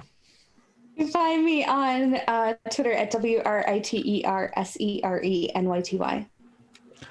Great. And Alex? You can find me expeditiously expeditioning through Monsters Expedition through Puzzling Exhibitions. Hey, I'm going to do that today too. How much dabbing is in that game? The monster will occasionally wave at you, and it can look like dabbing from certain angles. You know what any sucks? Cucumbers? I don't think so. If there were, I think he would probably eat them and offer advice. Yes. Okay. It sucks that there's no dab emote that I've seen so far in Avengers. Kamala should dab.